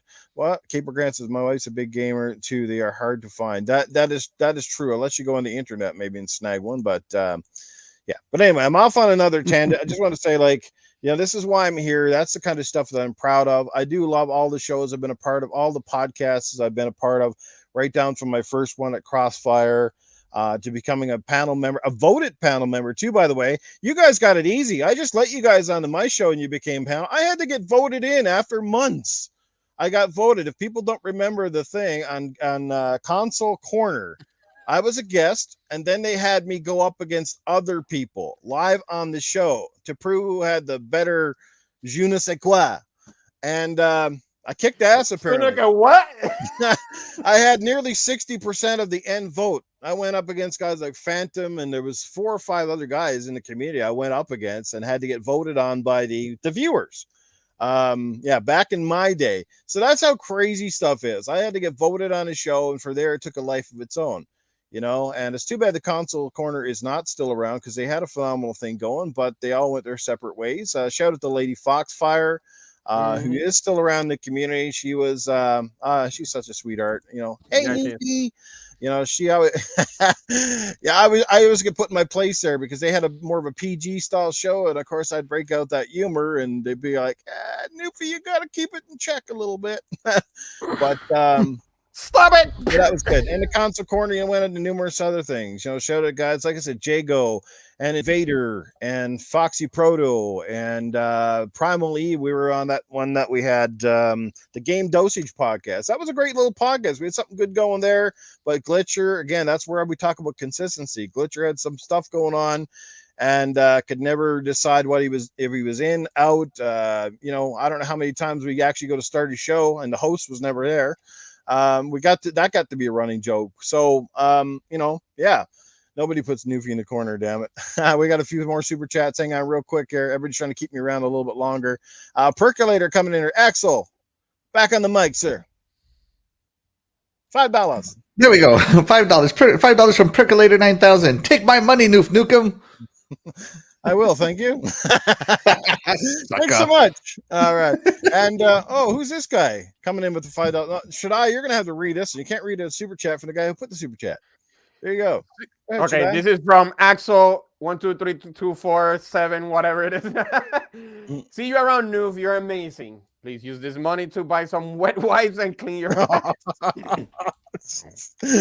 Wow, Axel. Oh man, that's the Newf way. That is a Newf super chat. Is that the final super chat I got to go out with? Wipe my ass? Oh my god, guys, you're too much. Just chat and this panel, you guys are crazy. I'm just gonna leave it at there. I could sit here probably for another hour, go on about the memories and the things, but just again to all of the pockets I've been on, been a part of, been a guest of. You know who you are. It's too many to mention, but thank you from the bottom of my heart. You've made this ride an immense one. I said I'm not finished. I will just take some time away. I don't have a timeline though, but I can promise you I won't be back anytime soon. I would suspect that the earliest would probably be June or July when there's some big news, and I'm putting it out there. I will be open to do various podcasts if somebody wants me as a guest, but please give me the heads up, not a last minute ditch thing, because I can't find someone to be on a show. If you don't have me in your plans, don't plan me in at all. Bottom line. And I don't want to, like I said, I don't want to guest on I want to come on when there's big news and keep my appearances very, very rare at best.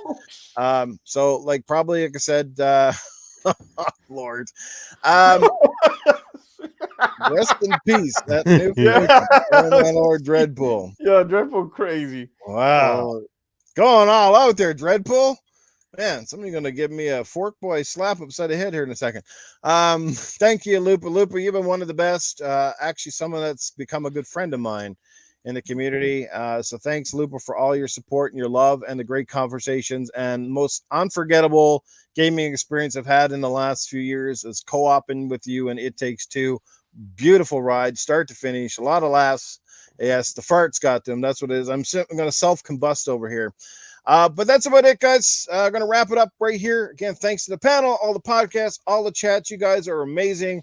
I will see you around. It was my shortest little bitch. Yeah. I will see you all around eventually, but as well as the community game night, if you're wondering, I don't plan to partake in those very often at all. I certainly will not be hosting them. That's up to Denitro on the North American side of the coin, Paul potentially, but I think he's left it mostly up to Denitro at this point. So, and thanks, Dragonheart. You're amazing. Yeah, I don't know if I put this up on the screen. $2 from Dreadpool. Rest in peace, Newf Nukem. Yes. All right. And another one coming in from Assassin Lupa. $2. $2. You're a legend, Newfie. Thank you. And again, to everybody on this panel and this show moving forward, wish you all the best. Have a great success. It'll be awesome. Axel will update the entire community as to if they're going to go back next week, if it's going to just continue on as normal, or if it's just going to be a small break in between. And as I said, don't forget Assassin Lupa will be joining the panel, so it's going to be a ton of fun. I may be watching podcasts as well, but most people will never know I'm there because you will not see me chatting anymore either. It's going to be a pretty well... All traces of Newf are pretty much going to be non-existent except for my channel, which will not close down. So that means Newf is going to be having those crazy rants behind the scene, like, no, this month. He usually does. That's right. If you're going to go out, you got all of it. You can't be half in and half out. So yes. Thank you one all. We're going to close the show with that. I think I've said more than enough. Like I said, I could talk all day. You guys are amazing. Love you all. Wish you all the best, and we'll see you back here in the future. Take care, everybody. And again, have a great day. And make sure you subscribe to Axel's channel to continue on with Good Morning Xbox. Bye, everybody. See ya, everybody. Bye.